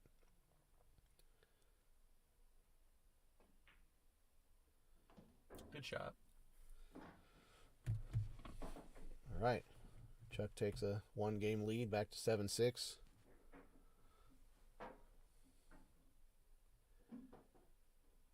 I know there's a little bit of side action earlier on in this match. Who's got who?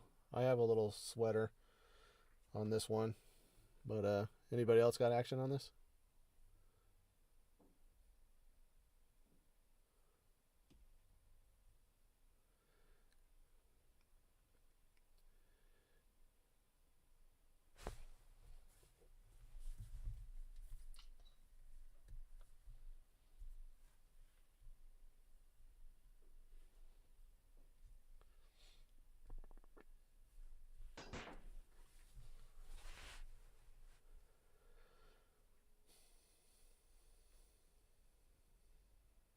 Another dry break for Chuck. He left a pretty good starter for Jay on the 1 ball, I think. Yeah, let's do that corner pocket.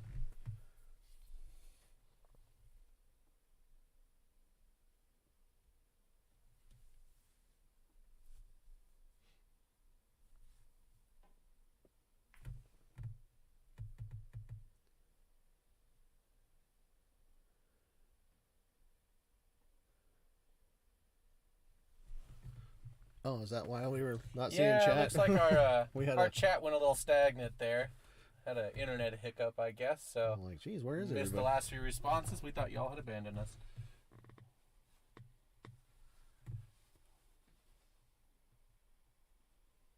Hey, Mike Akers.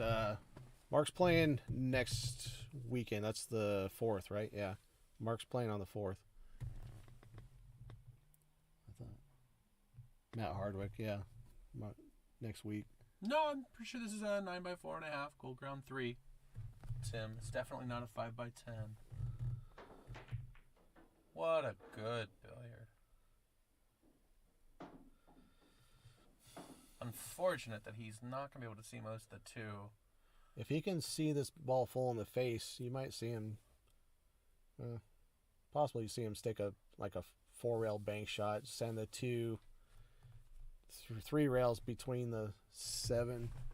I actually think he might just go ahead and put left on this. Oh, he's gonna cross over it and run Yeah. up behind the 10-3. That's the way I like that. Yeah, that's probably better.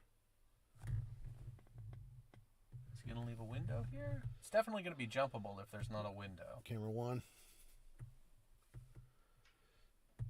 There's not a window. Yeah, I think he's going to go ahead and try and jump this.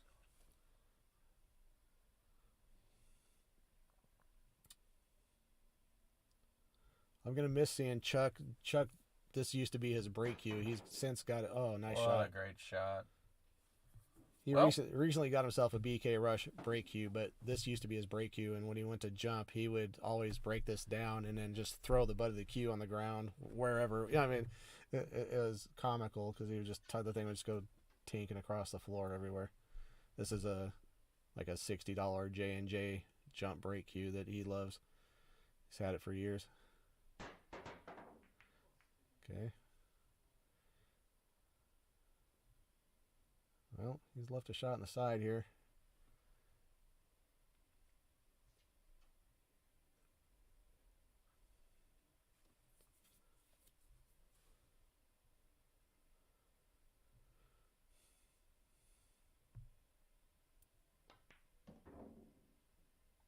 That's not going to be hard enough, is it? Yeah. No, he's going to get by there. Just got there. A nice shot. Yeah, wow. It worked out well. I was really unsure how he was going to get to I that was one. too. I was kind of stumped. Ducks are getting smoked. I don't really follow hockey or any other sport, so couldn't help you with that. Getting to the 6 is a little bit touchy. He might be putting some insight on this, and very similar shot to the one he just shot. Up into this, down in this corner here with right hand English. That was a good shot, Great man. shot. There's a lot of room for deflection on that shot. He obviously knows his cue really well to be able to pull something like that off. Yeah, just kind of notice that he's not playing with carbon fiber. I would expect that that's some sort of a low deflection, Predator or some sort of shaft. I would guess. See if we can tell what the ferrule looks like. It's hard to see.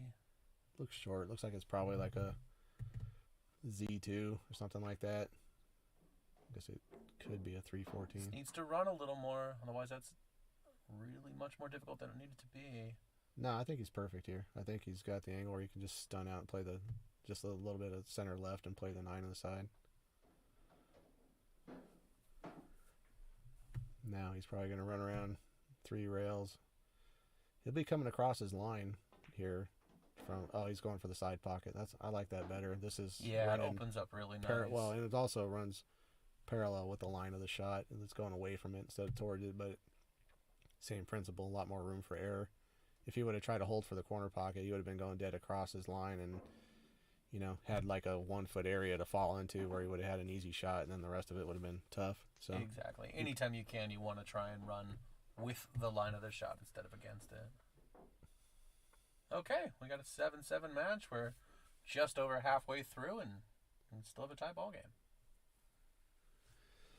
Yeah, this is all the sweat everyone wanted here.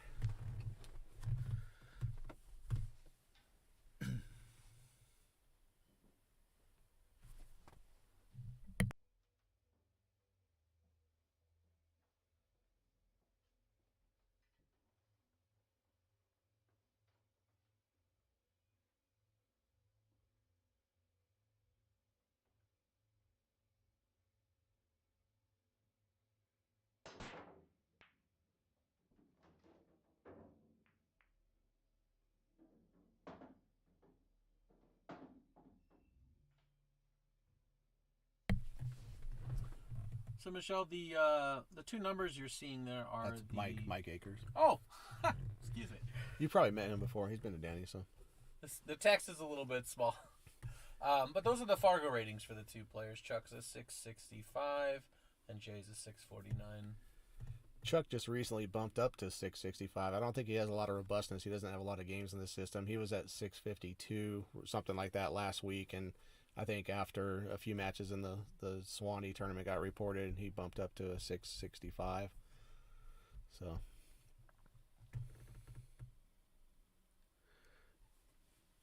Mike Lynn still looking for a little sweat on Jay. 100 pride units.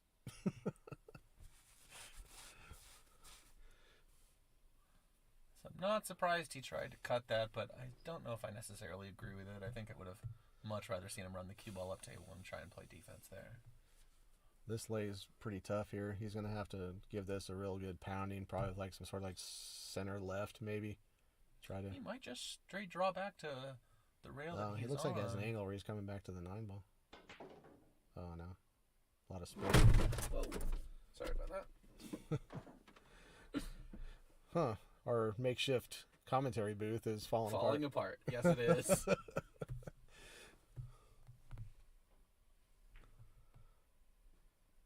Nice shot. This is going to be tough. Let's see here. I don't even know what I like.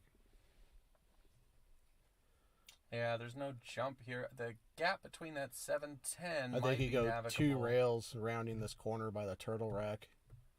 That's definitely an option too. I think that's the best thing I see so far. I don't know. If he's got the gap, I still like hitting this with a little bit of left-hand English and running up towards that. Which gap you can Right between the 710. I think he might be able to squeeze that out. I think he has to masse that a lot to get the hit. I mean, you look at the angle. I mean, I think he's got to really bend that ball through the gap with a lot of So you see how he's elevating right here. He's got to masse this ball to make this. I don't love this. I'd rather just do that 2 rail deal. Oh, super close. I agree with you. I think the 2 railer is a higher percentage shot there. It's just much easier to see, especially if you don't have to use masse or stuff like that. It's just so much easier to figure out and predict and to, like you said, to hit accurately. Arthur. There's an international rating system called the Fargo rating system. They have their own formula for calculating players' rating.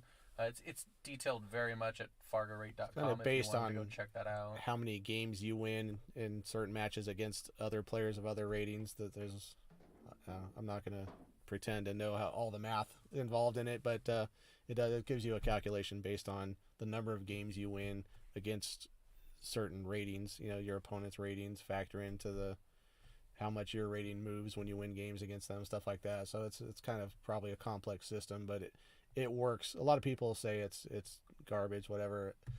I don't believe that. I think it works pretty well, particularly if you're all talking about rotation. But different games, people play at different speeds, and then there's bar table and big table. It all factors into the same rating system. So it's not perfect, but it gives you a pretty good jumping off point. Yeah, Pool's always suffered from the inability to be able to accurately rate your opponents, and they've at least given it a really good attempt at standardizing that rating system. So there is obviously going to be some wiggle room and room to improvement, but that's the goal, is to at least give everybody a unified system to play against and play around. Yeah, and to get back to your question a little bit, Arthur, there is a rating, another rating that goes along with your speed rating called robustness. That is the number of games you played, and that kind of locks in how solid you can expect the player's rating to be. Like if they have 140 games in the Fargo system, you can expect that they could still be laying low and not be accurate. But if someone has 1,000 games or 2,000 games, or more, that their rating is pretty much what it is. You can really get a pretty good idea of how strong they play. The best players in the world are rated about 830. I think Shane Van Boning and Josh Filler are both right at like 830, 831. These guys, like as you can see, are 665, 649. My ratings is 640. I haven't used the system enough, frankly. My robustness is still really, really low, so I think I'm somewhere in the 500s. I just frankly haven't had enough tournaments to get the score up there. I'd say you're right in the 600 neighborhood, to be honest with you. Sounds a little generous, but I'll take it. So yes, Mike, you'd be rated about a 12. Honestly, Mike, you'd probably be 500-ish, I would guess.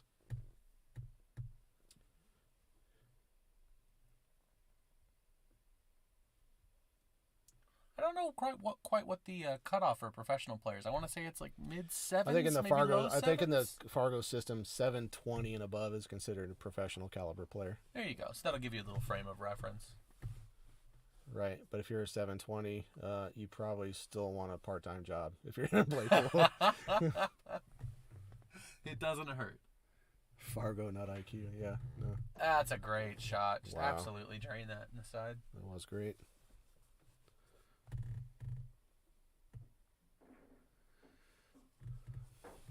Yeah, so you haven't hit a ball in a little while, Mike.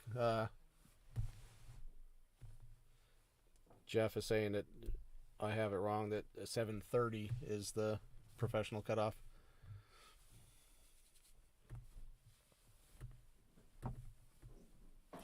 It goes to show, though, that even the professional cutoff is still significantly lower than some of the top players. There is a massive gap between the people that are budding professionals and coming in from the Champions, semi-pro scene yeah, to world the guys that are really the best. It is and it's something you really like to see. I think that's a credit to their rating system that just being a professional does not immediately cap you out, and there is not a small range of scores to play with.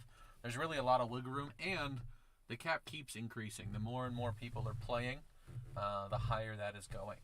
So it looks like they're going to take a quick break. Hi, Terry Kiesling. Good to hear from you. That was a great bank shot by Chuck to take an 8-7 lead. Looks like the players are taking a quick break while we're babbling about Fargo, what little we know about it. But to give you an idea, we watched a guy, world-class caliber player, Jeffrey DeLuna from the Philippines, whose Fargo is probably 8-10, 8-17, something like that. Played James Cabal here locally, who is rated just shy of 700, and gave him the last 5 playing 10 ball in a long race and beat him. So that's the chasm between the elite and just a very good player. It's massive. The last 5 is an insane spot, but the elite players in the world, I mean, if they played these guys that we're watching right now, I mean, you'd have to guess that what's the spot? What do they need? I mean, you're looking at the It's almost hard to figure out the what 6 a or ball spot, the 7 out playing 10 ball or something like that. You know, something maybe 7, 8, even 9, a 10. mix of a few games and a ball spot. Yeah, It would I have to be couldn't quite a even- big spot. It'd be hard for me to even handicap it, but it's big. Yeah, Terry, I agree. Fargo is as good as anything we have in the past, and you know, as the robustness goes up, it becomes more reliable. So we're back. Chuck just broke on 3, 4, 6, made a ball, left himself not much.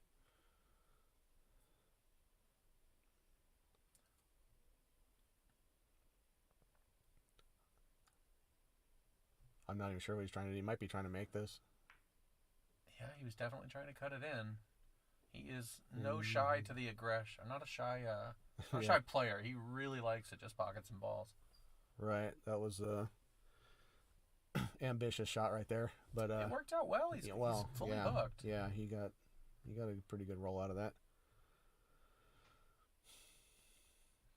So you might I like see going Massey. two rails He's going to Massey here. around the 2 and try to probably kick and stick. You got to watch coming in behind this thing and scratching, watching in this lower right by this shot. Oh, Oh wow, he hit that incredibly well. I don't Did think he call it? I don't think he was calling. did. I assume he was trying to kick it up table. I don't think he. So he's being put back in here, or maybe Well, whether he maybe called he it did or call Chuck gave it up one way or the other, he's either still way, shooting. his shot, right? So he's trying to kick the 2, 1 rail on the side here. Missed it Oh altogether. no, those one rail kicks are always a little bit more touchy. You know, the rail can kind of behave a little bit differently at different points along the rails there. So Yeah, I really can't stand one. I consider myself to be pretty good at kicking 2 and 3 rails, but 1 rail, terrible. You know, like, it it's adds just- a level of difficulty, which is a little counterintuitive. Sometimes you would think that the less number of rails you're hitting, the easier it gets. But Right. the extra consistency you gain from hitting multiple rails actually makes the higher rail kicks and banks a little bit more easy to manage. 1 rail kicks are so dependent on speed and English that, I mean, you could hit the same shot with follow and draw and as a kick shot and get 3 or 4 feet different results. You know what I mean? It's just, there's so many factors that play into how the cue ball comes off the rail. And some of us are Yeah. just happy to hit the ball. I completely agree, Randy. Oh, absolutely. Yeah. I mean, I'm sure Jay would have loved to make contact with that last one because it's probably gonna, Any contact, he it's loves probably it. gonna Yeah. cost him a two game deficit. Maybe. I mean, the 8 looks a little bit tucked away.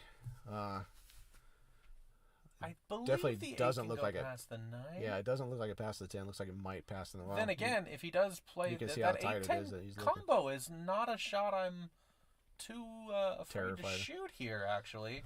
It makes the position relatively simple.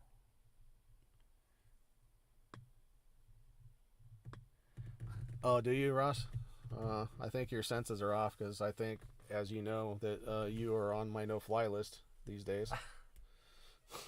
Ross has been played a lot. I've seen him all over the place. He plays really well. Jeff Nesball says, you know you're a pool player when your Fargo rating is better than your credit score. That's probably true. So he fell. Looks like he's going to pretty try and flat. shoot the 8 past the 9 here. No, he's Let's lining check out- it up for the combo. Let's check out camera 3. Okay. So he does have. Yeah, he likes the combo. He came short, but he Well, really it's wanted pretty to play straight it. in. You gotta like his chances to make this combo. I mean, you just bear down and go all in on this. I don't know about you, but combos are always tricky for me regardless. This one lays pretty juicy. I like his chances here. This is pretty straight. It's definitely missable, but I like him to make it. Very touchy. Yeah. Shape is okay, though. This is a cuttable ball, but it's not easy. Right. Let's see camera 1 again. I think if he's able to cut this and miss the 9 ball, yeah. You know, the 9's big here. So, I don't know. I think if he was able to cut it, I mean, He might be able to squeeze by the 9 with some outside English and hit it hard. I mean, there is a safety here, too, if you want to just run his... there he goes. he's overcut it. He overcut it. Oh. Commentator's curse. Maybe. I get him every time.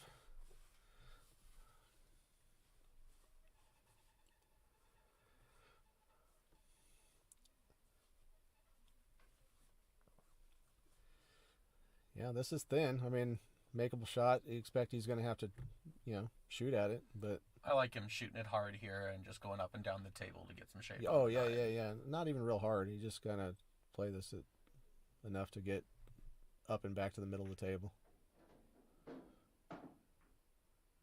He's encouraging it to go a little further, but I think he's fine. Maybe.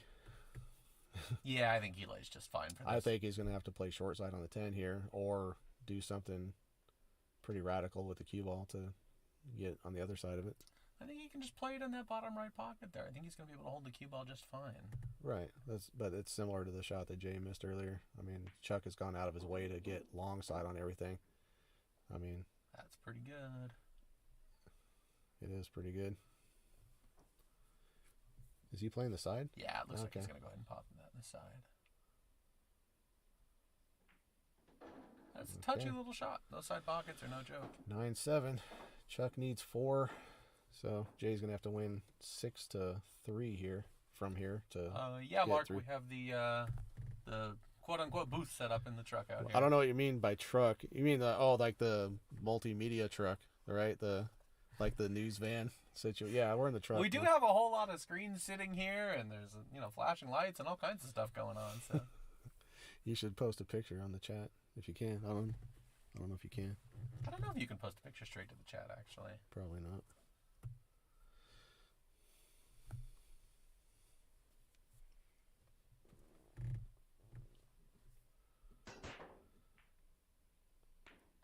Once again, we're seeing a ball in that bottom side pocket. That's been working out well for both players now. Is the 1 ball past the 8? Probably not. I don't think so. Camera 1. Okay, well, he's going to have to just take what he gets. He's going to cut this in the upper left, collide with the 8 ball, and take whatever he ends up with on the 2 ball, which was not much. Is there any chance he shoots this in the bottom left corner? bottom left past the 7 there? Yeah. If it's makeable there, yeah, there's a 100% chance he shoots at it. It's very unpredictable how he's going to come out on the 3 if that's what he likes to do. That 5 becomes a very big ball. Yes, it does.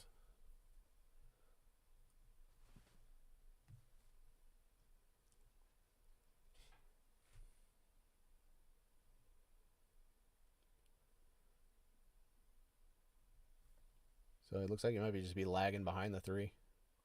You got Gotta get a no rail. rail there, and that's a foul. We are not okay. So obviously everyone knew that was a foul, but just FYI, we're not refereeing this match. So these players are. It's on them to call fouls on each other. We don't do that unless we're asked to watch a shot here. So Abe would act as the referee watching a shot. He'll videotape a hit on his phone or something like that. But we are not in the business of calling fouls for either of these players.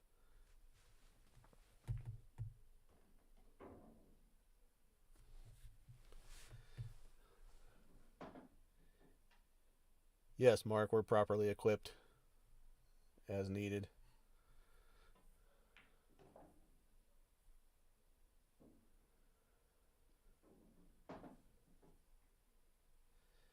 Okay, a little bit of a draw shot here. He's going to have a long shot on the 7.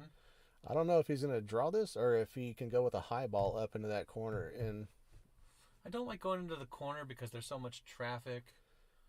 He's hitting a high ball, so I think he goes high. Oh, he's just rolling it in, accepting a shot. Okay. Yeah, I don't think you want to deal with all the cluster balls up there. All right, this makes it a little tricky on the 8, though. I'd like the inside English and go 3 rails to try and get shaped. Either 2 or 3 rails.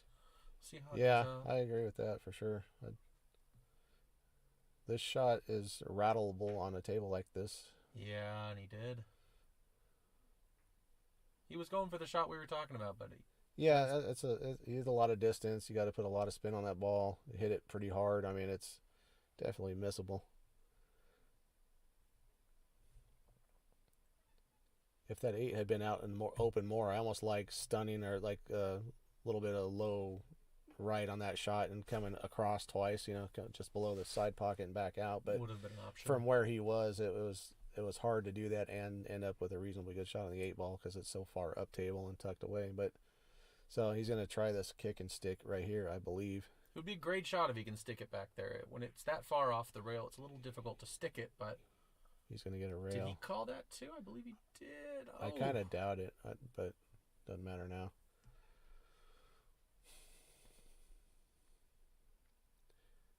So if that's laying on the side rail, that'll make this considerably tougher. If it's kind of inside the pocket, it's pretty easy. Inside the lip there, so I think he's gonna be able to go rail first. So he's gonna hit this on the on the right side. Oh, that's why I say if it was on the long rail where you could like miss that, then going rail first, I mean, kind of leads to the wrong side of the 8 ball. So he's not happy with it either way. Well, this isn't so bad. I mean, you can either roll forward, play the 9 on the side, 9 in either of these bottom corners. Looks like he's pretty straight. Camera 2 would probably tell us a little bit better. He's very straight. He's got enough of an angle. I think he can play the 9 in either this bottom corner or the Do you bottom think right he can corner go forward and hit the short rail? I like a little bit of top right hand English on here. And I think I just like lagging this in and trying to get straight in for the corner where his right shoulder is. Something like that. I don't like lagging it when you're so close to the rail like that because it's a little bit more difficult, but they're both options. Let's see what he goes with. Well, something causing him some discomfort here. It's hard to tell exactly what the angle is. It does look like he's running towards the short rail, but I think if you just kind of hit this with kind of pocket speed and go forward, you'd be in pretty good shape. You could elevate your ball and stop it dead. Then you might be straight in the side. But that's risky as heck. So yeah, he chose your shot. Nice and soft. Kind of fell in between. That was what was causing him the worry is to hit it harder. He would have been straight in, but froze on the end rail and having to go forward again. So he had to accept an angle here. So I actually like him to make this ball though. 9 in the bottom right corner and shape's pretty natural for the 10. We'll see. I could easily miss this. He drained it. Just nailed it. Ran a little long, but he's going to be okay. He's good. You do kind of have to consider the side pocket here, or a little bit of draw, and that should go away. Really? I think with the high ball, he hits maybe half a diamond short of the side pocket, which is perfect because you want to be able to kind of twist this in and avoid the scratch by quite a bit. So I could be wrong. Could be looking at this wrong.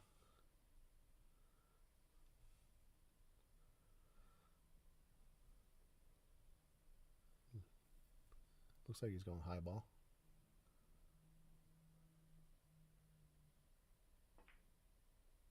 Perfect. Yeah, You that's called it. exactly Called it great. exactly what I was picturing. 10-7. This one's getting away from Jay here. He clawed back to get even, and then a couple unfortunate shots.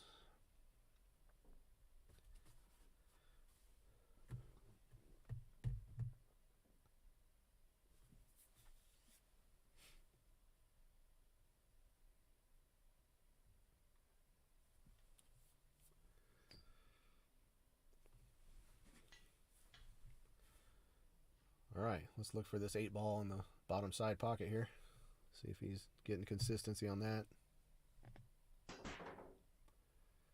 Oh, there it goes. Yeah. Yeah. So they seem to have figured out the break, which is no small feat in 10-ball. It's significantly harder to get a consistent break than in 9-ball. That is true.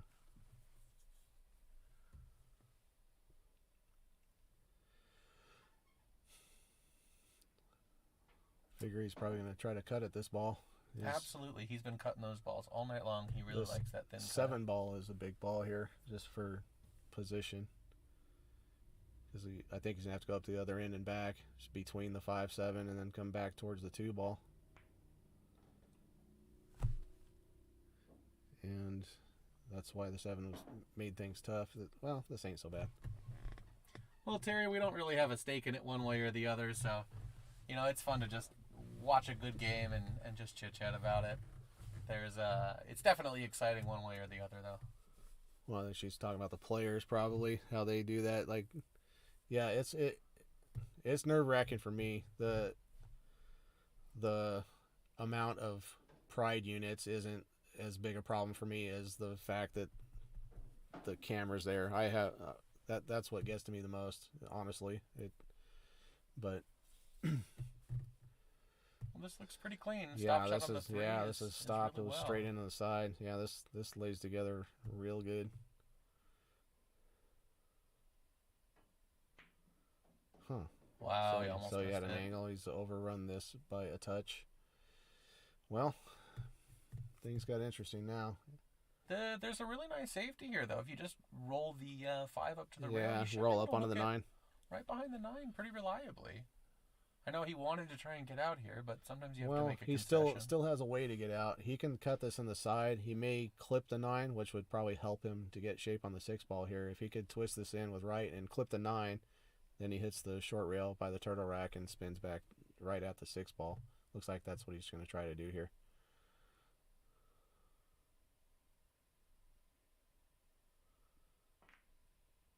No. Oh, he overcut that one. Okay, well, we get a little bit more sweat now.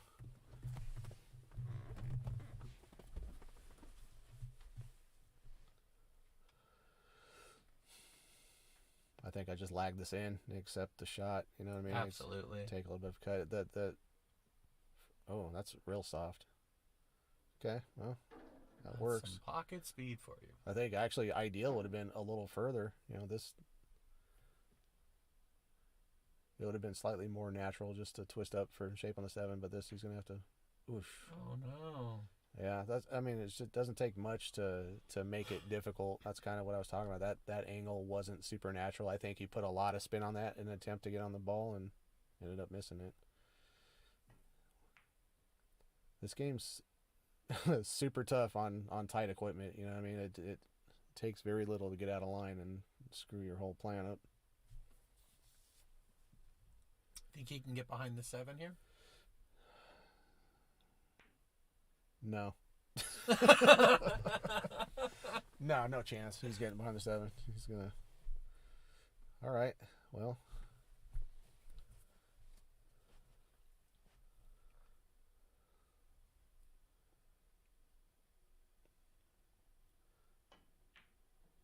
Oh. Oh, wow. And... Yeah, I think you can still see the entire 6-ball. Yeah, probably so. It's not going to be super easy for him to get close and relatively straight on the 7. He's going to have to accept a little distance and some cut here. That's about as good as he could expect out of that, though. Yeah, no, that's good. A little bit of a back and forth shot, and he's in good shape on that. I think he just kill this with low right and try to drag it back to where it is roughly. He did fine. 9 and 10 in the same pocket. Come across, try to get straight in on the 10 ball and off the rail, preferably.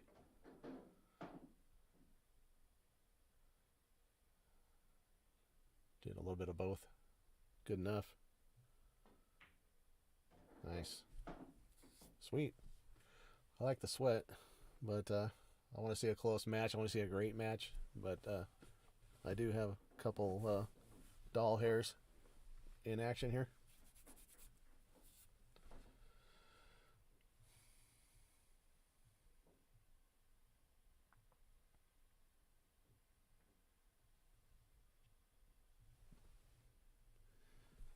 Is that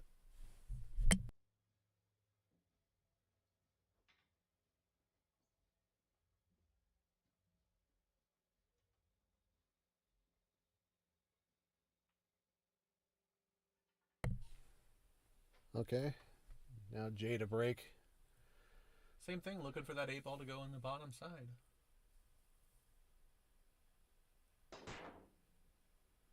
Boom, boom. Both side pocket balls. There goes the 4-railer. Oh, watch out, cue ball. Watch out. It's unfortunate. All right. I'd look for Chuck to lay this cue ball on this bottom long rail and then run his cue ball. But 3 rails, maybe 4.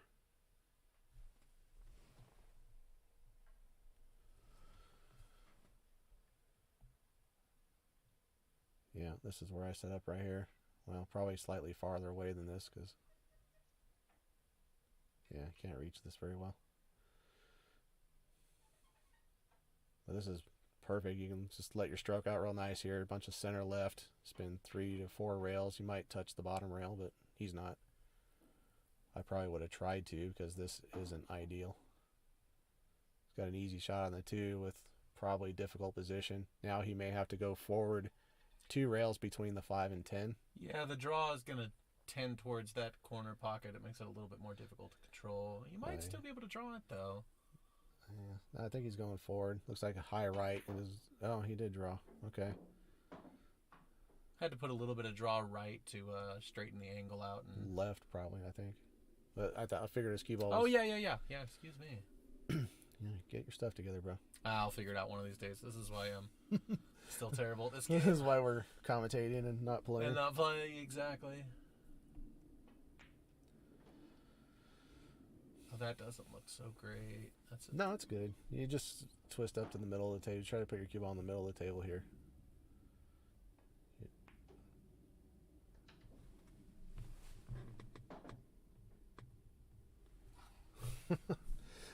No, I want to sweat. I want to see a competitive match. I don't want to see someone run away with it, but hanging on to my doll hairs is an added bonus if possible.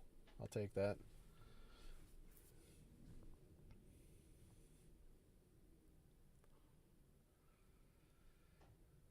This isn't dead natural here. A straight high ball, but it's very missable. He jumped sky high on that ball. He just started a few shots that he's looked uncomfortable with by kind of jumping up in the middle of his stroke.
All right. Got a second guest in the commentary booth, Joe DeLeo. How you doing? Good evening, peoples.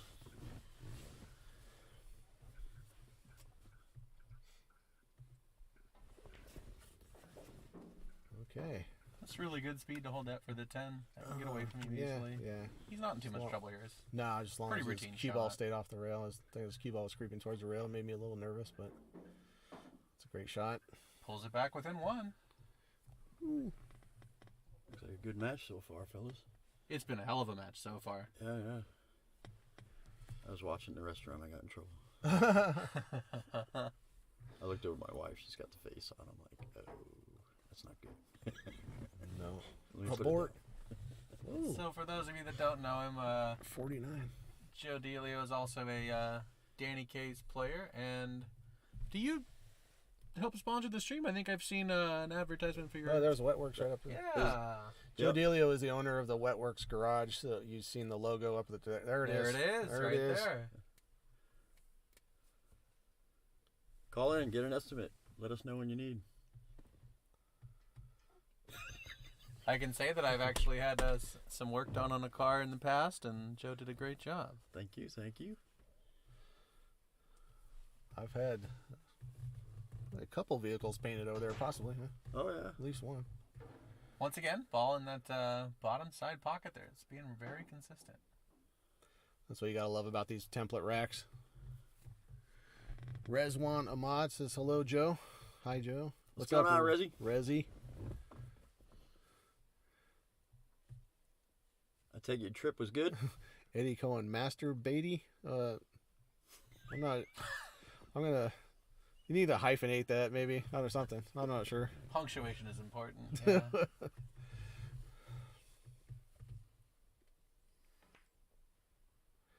I had a teacher in junior high school named Mr. Bader, B-A-D-E-R. You can imagine the fun we had with that. When he was a young gent, they called him Master. That would be proper to call a young lad Master. Jesse says, Joe, do you have any discount codes? And if so, what are they? Yeah, the discount code is Cashish. Yes, there you go.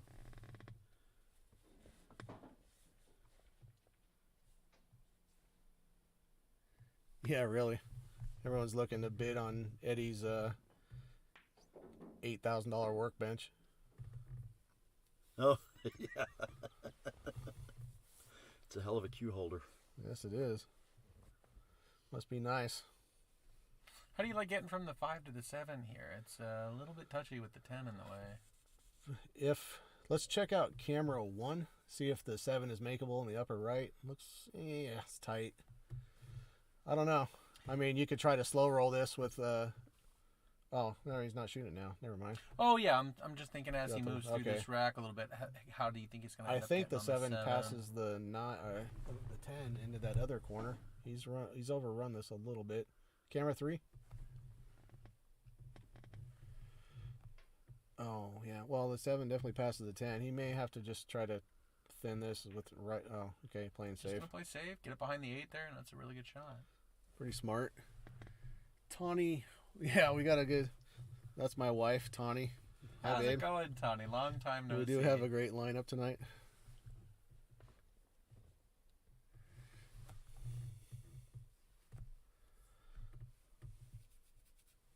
Yeah, thanks for tuning in there. We're happy to bring the stream to everybody. Good hit.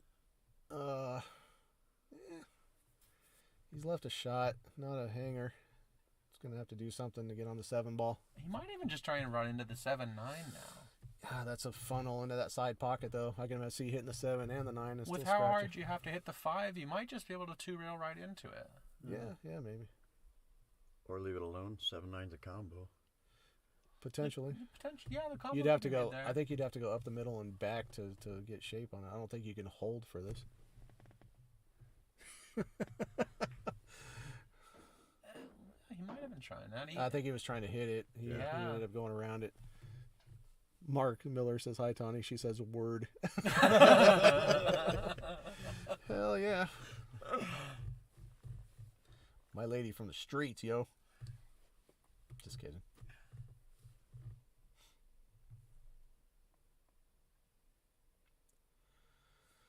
This is a very makeable shot, and you don't really have to worry about the position. It's You just a tester.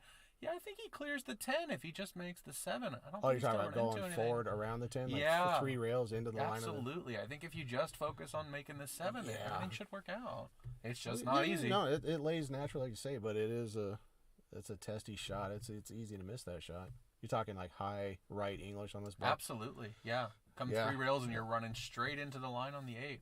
Yeah, I think so. It's tough to pocket, though. These pockets are stingy. Yeah, they are. He's called it. Looks like he's going to go for it. I think he's going to stun across and back out. He looks like he's... And I don't mind this. I think this is easier, higher percentage to pocket the ball this way. No, that was a tough shot. Well, heck, we might... Well, I don't want to jinx anything, but he's got a very good opener here to knot this back up at 10 games. That would be exciting.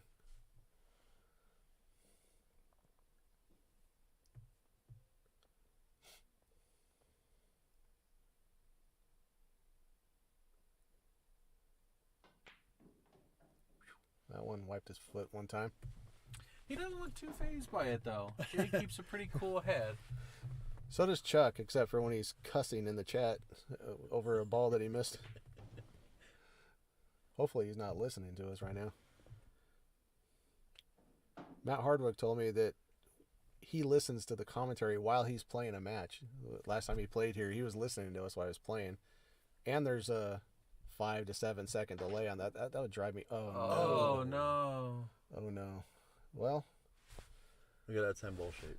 Yeah, he got good. This the is... position was perfect. I think this is cuttable to the left. I think he can twist this in. Absolutely. With the 10 being so close to the middle of the table, it goes from almost anywhere. He's gonna have to. He's probably gonna have to go 4 rails, maybe around. I don't think he can hold for the 10. I think if he cuts this, he's gonna have to go either around the 10 or inside of it. I agree. He's definitely not holding the key like crossing over the spot and going. You know what I mean? 4 rails into this upper corner by the turtle rack and back out to where it is roughly. I could be, I could be seeing this wrong. No, I'm seeing it. Let's try the same camera. way. This looks like camera 1 real quick. This side pocket's in play here too a little bit. He probably wouldn't mind actually hitting the point of the side pocket. Probably give him good shape on the 10 ball. That looks the point of the side pocket looks to be about where this cue ball wants to go. So he might have to try to manipulate it a little bit to avoid that. Uh-oh. Wow, I didn't think he was going to run into it, of all things. Ooh. Oh, wow. Ooh, and is he going to get any kind of shot here? Wow, that is a steep cut if ever I've seen one. I believe the ball's cuttable, but oh boy. Wow, no, this is just pure nightmare. I almost think he'd try to bank this. Just Safety. Yeah, he's just going to lay it up on the side rail and hope for the best. That's I mean... He's calling the bank. Yeah, he's got to, but I mean... Looks like a good bank from here.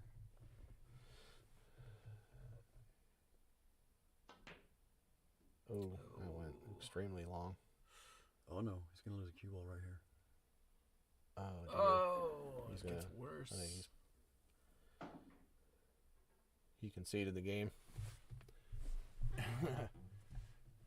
Okay, so looks like 11-9 Chuck. Oh, that was rough. That's going to be upsetting. Yeah, Mark Miller, he says when I said my ladies from the streets, you mean the hard streets, Huntington Beach. Yeah. Yeah, she's from the Huntington Beach ghetto. The projects. The surf hood, she says. Locals only, bitch. Oh, that's good.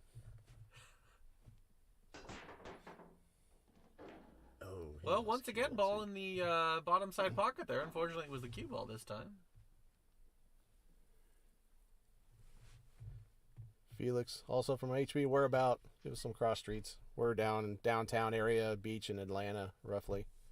I'm not going to give out my address or anything, but we're in that area. Did Chuck scratch on the break? Yeah, he scratched. Okay, well. It's absolutely giving Jay a chance to get back in this. If Jay can put a rack together, that's going to be a big game for him.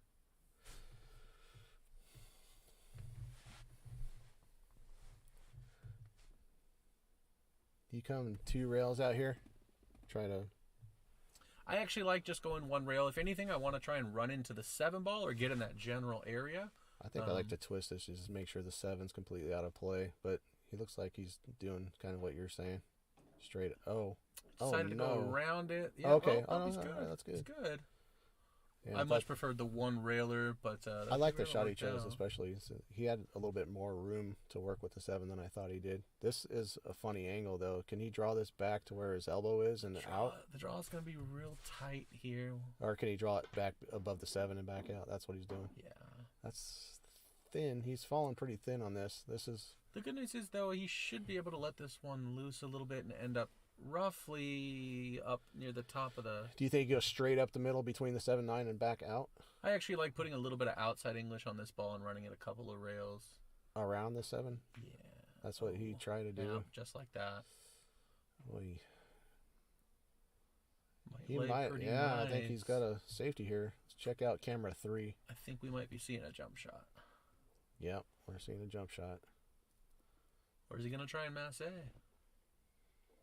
think that's his jump cue in his hand, right? Oh, no, it is mass. Tried to masse it, yeah. Okay, made a Hit good that hit. about as well as he could Yeah, have. it's a good result. Nothing wrong with that. Well, looks like he's left a little, kind of a spot shot through the gap, maybe.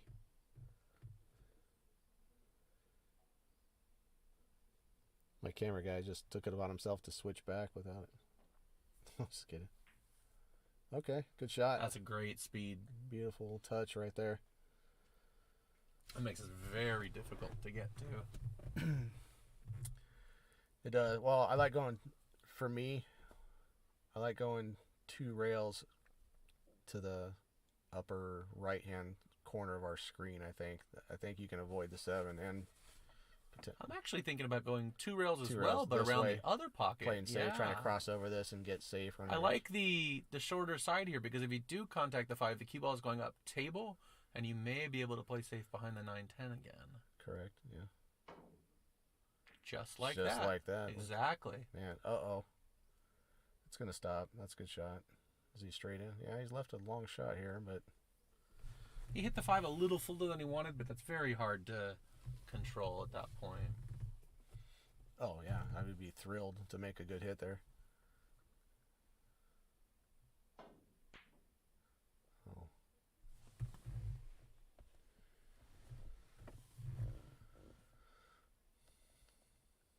I don't know if I'd say this table's slow. I don't think it's slow. But depends on what you're used to, I suppose.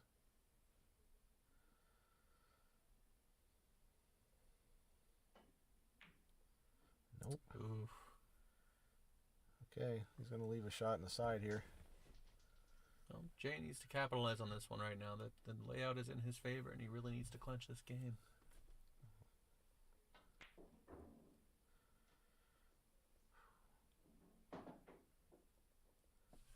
This here kind of wants to stay at a shallow angle.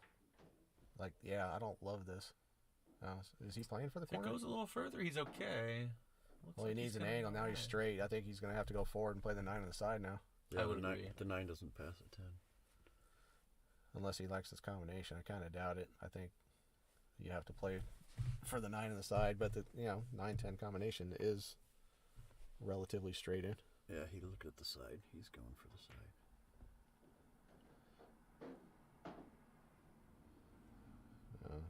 Just stop your ball.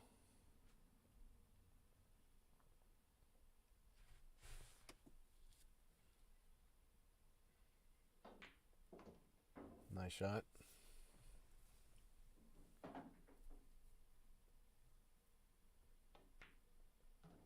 Good out. Got some excitement. Back to 1 game.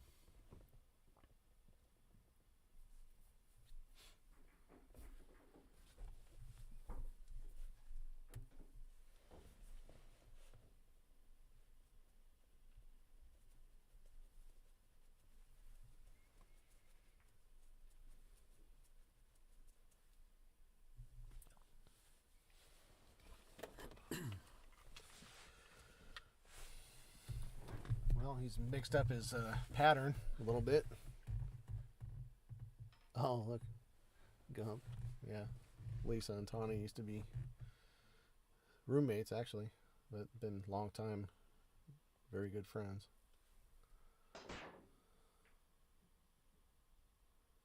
I'm going to get the 2 going. No. No.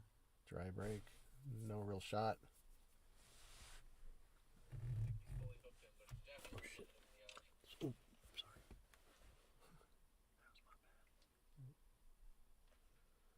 Joe was liking the commentary so much that he wanted to play it back and re-listen to the last little bit there. I'm flattered. I hit the wrong button on my phone. Is he trying to run this cue ball up behind the 2, is it? Well, that wasn't unsuccessful, but hasn't left anything easy. I really like him trying to get behind the 6 here with the cue ball. The one going up to the top rail. I think Pretty if he can typical. thin his left side of the 6 without risking a scratch on that upper corner, he could kind of bank the 1 ball around the 6-8. Okay, he did what you were thinking. Looks like he's left to look at it. But once again, there's so much traffic on that end that Yeah. he's not really selling anything out by shooting that. Uh-oh. Oh. Okay. Nice shot. I think we got a 1 rail kick between the 6 and 8, right? Stupid phones. I don't get picked up.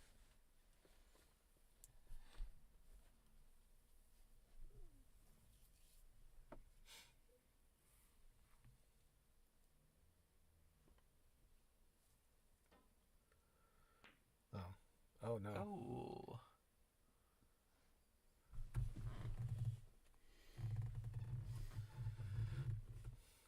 I think he'll be cutting this in if he can see the edge.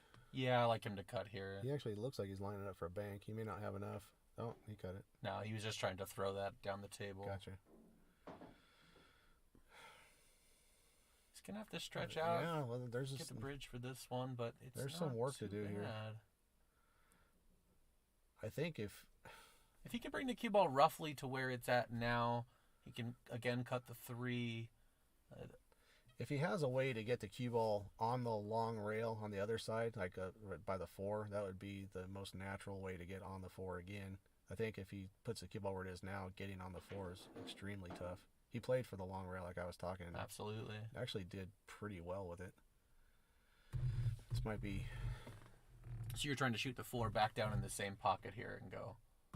Yeah, shoot the 4 in this upper left-hand corner as we're looking, in just natural 2 rail position between the 5-7 onto the where that kind of towards where that chalk is.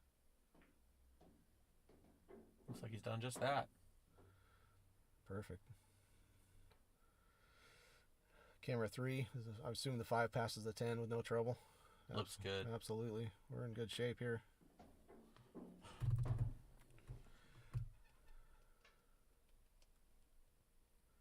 So you're going to draw to the rail and back out, or accept a longer shot? I like just shooting the stop shot here and accepting it. The angle lies really well. The shape for the 7 is very natural after that. I don't see any real reason to draw it back and Yeah, just to get closer. He looks like he might. Well, looks like he's doing that. I think he's drawing to the rail and back out. Just trying to get a little close. Oh no, he went forward. this is perfectly fine too. It's great, Jake. I didn't love it just because of this. Like now he's got to work to get on the 7. Like if you're in the middle of the table, You could always just run into the 8. I think you're just going to go ahead and put a little stun on this and drift maybe a foot over to the left there. A little further. so be looking for the corner pocket now.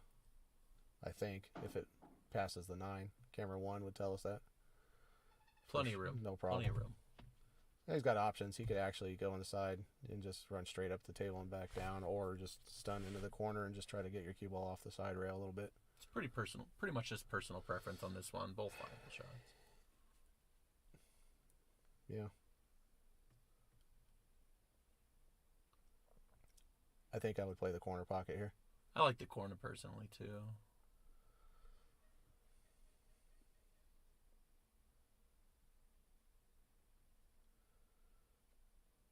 Something giving him pause here, right?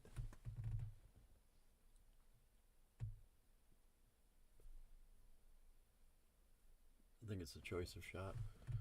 I like the corner because you can control a rock better.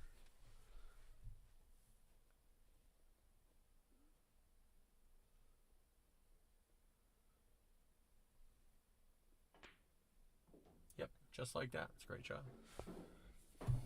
Yeah, just got to get himself mentally prepared, I guess. Those, like, again, these pockets are not extremely forgiving, so intentionally shooting to a pocket that's 3 times as far away is a little,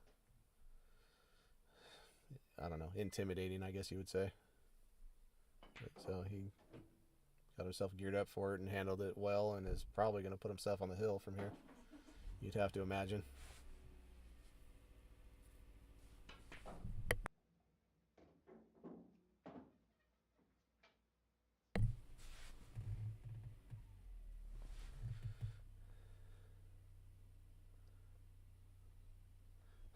The camera guy Wow. needs a raise. Shh. He's lucky he has a job. What happened? Did he touch the ball? No.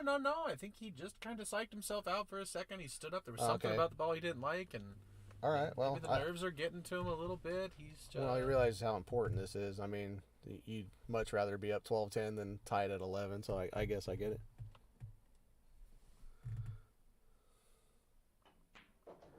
There he goes. Okay, Chuck, it's on the hill. All right.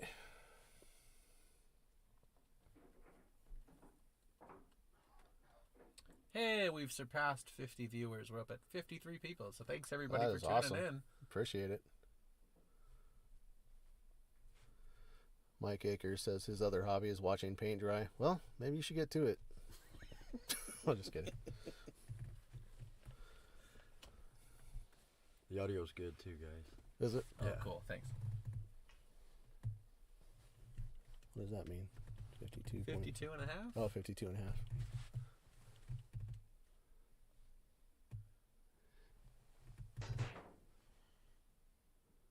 Ooh. Okay. Puts the ball on the side.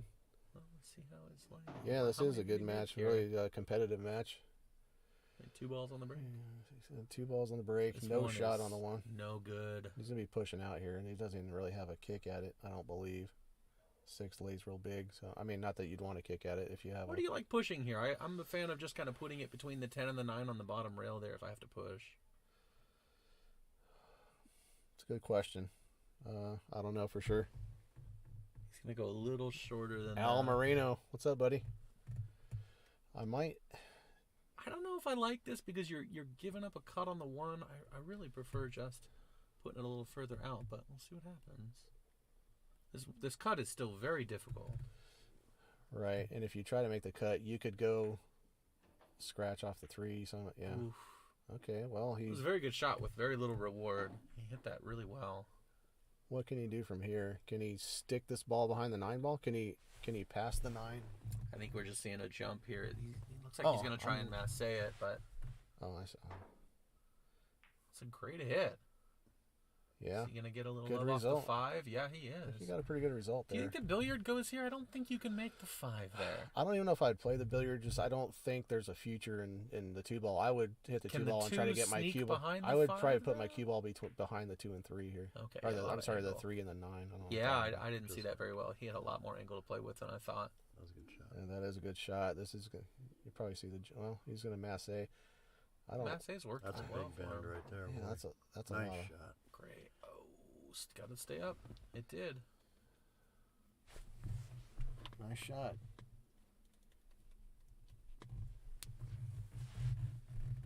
It's not a whole lot of options with the 2 here. I like just playing it between the 6-10 and try and put the cue ball once again behind that 3-9. Yeah, I feel like you have to hit the 2 so thin to do that. Ooh, Oh, and he okay. double kissed it. Well, Oh, he man. made a significantly bigger problem for the 3 there. Does that- Absolutely. does let's that look at 310? let's look at camera 3 and see. I think it's lined up to the right. Yeah, it looks real close. Yeah. Depends on the gap. If he can get on the 9 side of the 3, he's got a legitimate chance I just to make don't that think he's 310. really going to try it. I still like. It's difficult to get there. I like That's the pocketing this problem. 2 ball, leaving yourself out there, thinning the 3 into the 9, and running your cue ball back behind the 6 or something like that. So if he's here, I think he might. he Nah, might I think he's take a gonna. kick at I it. think he's gonna run his 3 ball into the 9 ball and try to get his cue ball back. Either the 3 is gonna sit right there, so the 10 and possibly the 6 will both be in the way. I think he'll just accept having. Oh no, he did kick at it. Yes, he did. I think that was don't like that decision too much. Let's put it that way. I think he could have. The reason I liked the kick was if you hit it on the thinner side of the 3, you might be able to make the 3 go up table. Yeah, but it's very tough to control. Could probably lost the game from there, and that's why I don't like it. He might have, yeah. This late in the game, it is a much more risky decision. Nah, I think the safety is the way to go all the way there. I don't think you'd ever see a professional player attempt that kick combination. Being jacked up over this 10, though, makes this a little bit more difficult. It definitely does. Getting shape on the 6 is no joke now. Yeah, this is tricky. Oh boy, it's going right at the side pocket. Well, guess it stayed out. Got away with it. This is trying to kind of slow roll this with inside English to hold. You want to get your cue ball back where it is. I don't know. I don't love it. He might be trying to come on the 10 side of the 7. Yeah, and just go up table I almost a little like that better just because the ball's so much easier to pocket with the outside English than it is like with the inside slow. This ball wants to skid so bad. If you hit it to hold shape for about where it is, this ball just, I don't love it.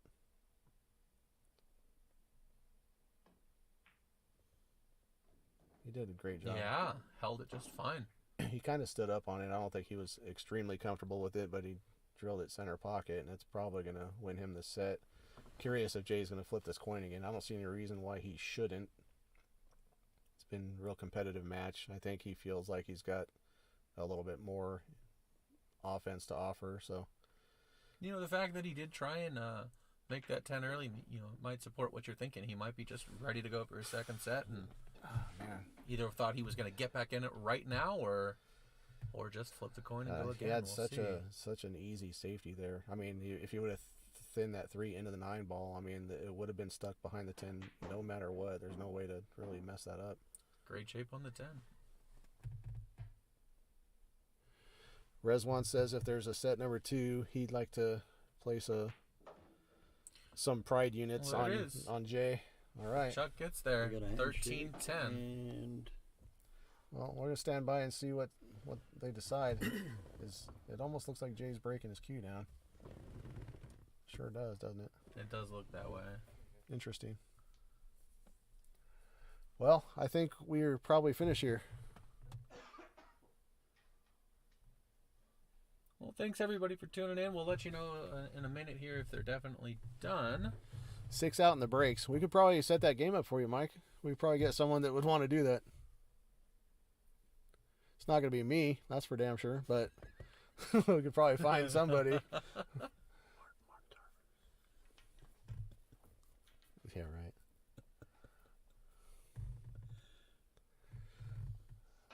Well, could have just been changing shafts. We should hang out here for a minute and see what we decide on.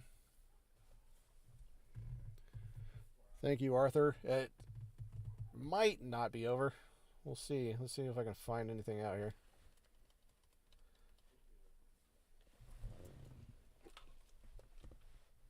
Hey, thanks, Omar. Appreciate that. Who? Oh, Omar chiming in. Omar. Thanks, bud. Nice commentary. That's awesome. Always nice to hear kind words. Omar, when are you going to come out here and play on the stream, by the way? Really? I don't know why we haven't seen you 7 or 8 times already.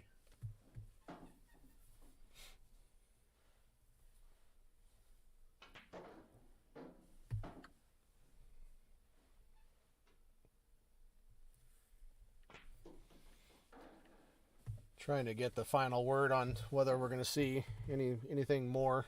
Nothing yet. I don't blame you. I would sure like to see another set. That'd be awesome. Yeah, that first set was back and forth. It's early. It's pretty competitive. 2.5 hours. Be playing till about midnight. Nothing wrong with that. It's Friday night. Omar, I scared. I understand, brother. Me too. That's why I'm over here where it's safe. It is a scary deal for me, man. I'll tell you what.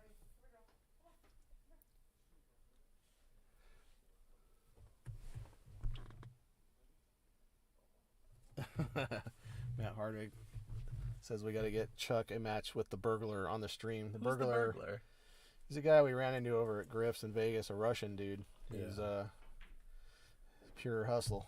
That guy's got all kinds of tricks up his sleeve. He's got these weird games. Yeah, it's funny. He's playing one-handed. He's playing all kinds of strange, like, last pocket 8-ball one-handed stuff. It's like They call him the burglar because he robs people all the time with these fun games, or it's like Vegas Vacation, but on a pool table. Yeah, something like that.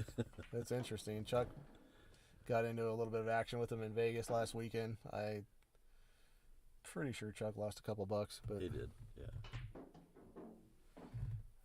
Nobody beat him. He won all the sets, all of the games. right, yeah. I've never seen him lose anything.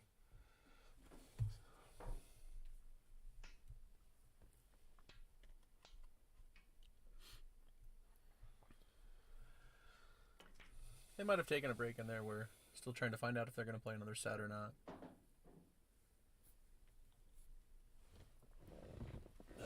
We got a walker. Oh, is he out? He's out. Well, I think Jay is leaving the building, so that'll be it for the big action tonight. Wonder if we can get a ring game or something going. I didn't even bring my cue, frankly. Oh, I didn't even Wow. think about it. Anybody got an extra cue? We can play. I have an extra key. Let's go. Predator. Now Well- that I think about it, that was kind of a poor decision. I was thinking we were going to see a game till midnight.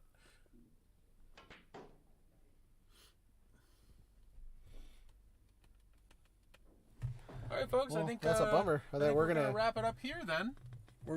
Oh, thanks, Tawny. Love you. We're gonna wrap this up for the time. At least mute it for the time being.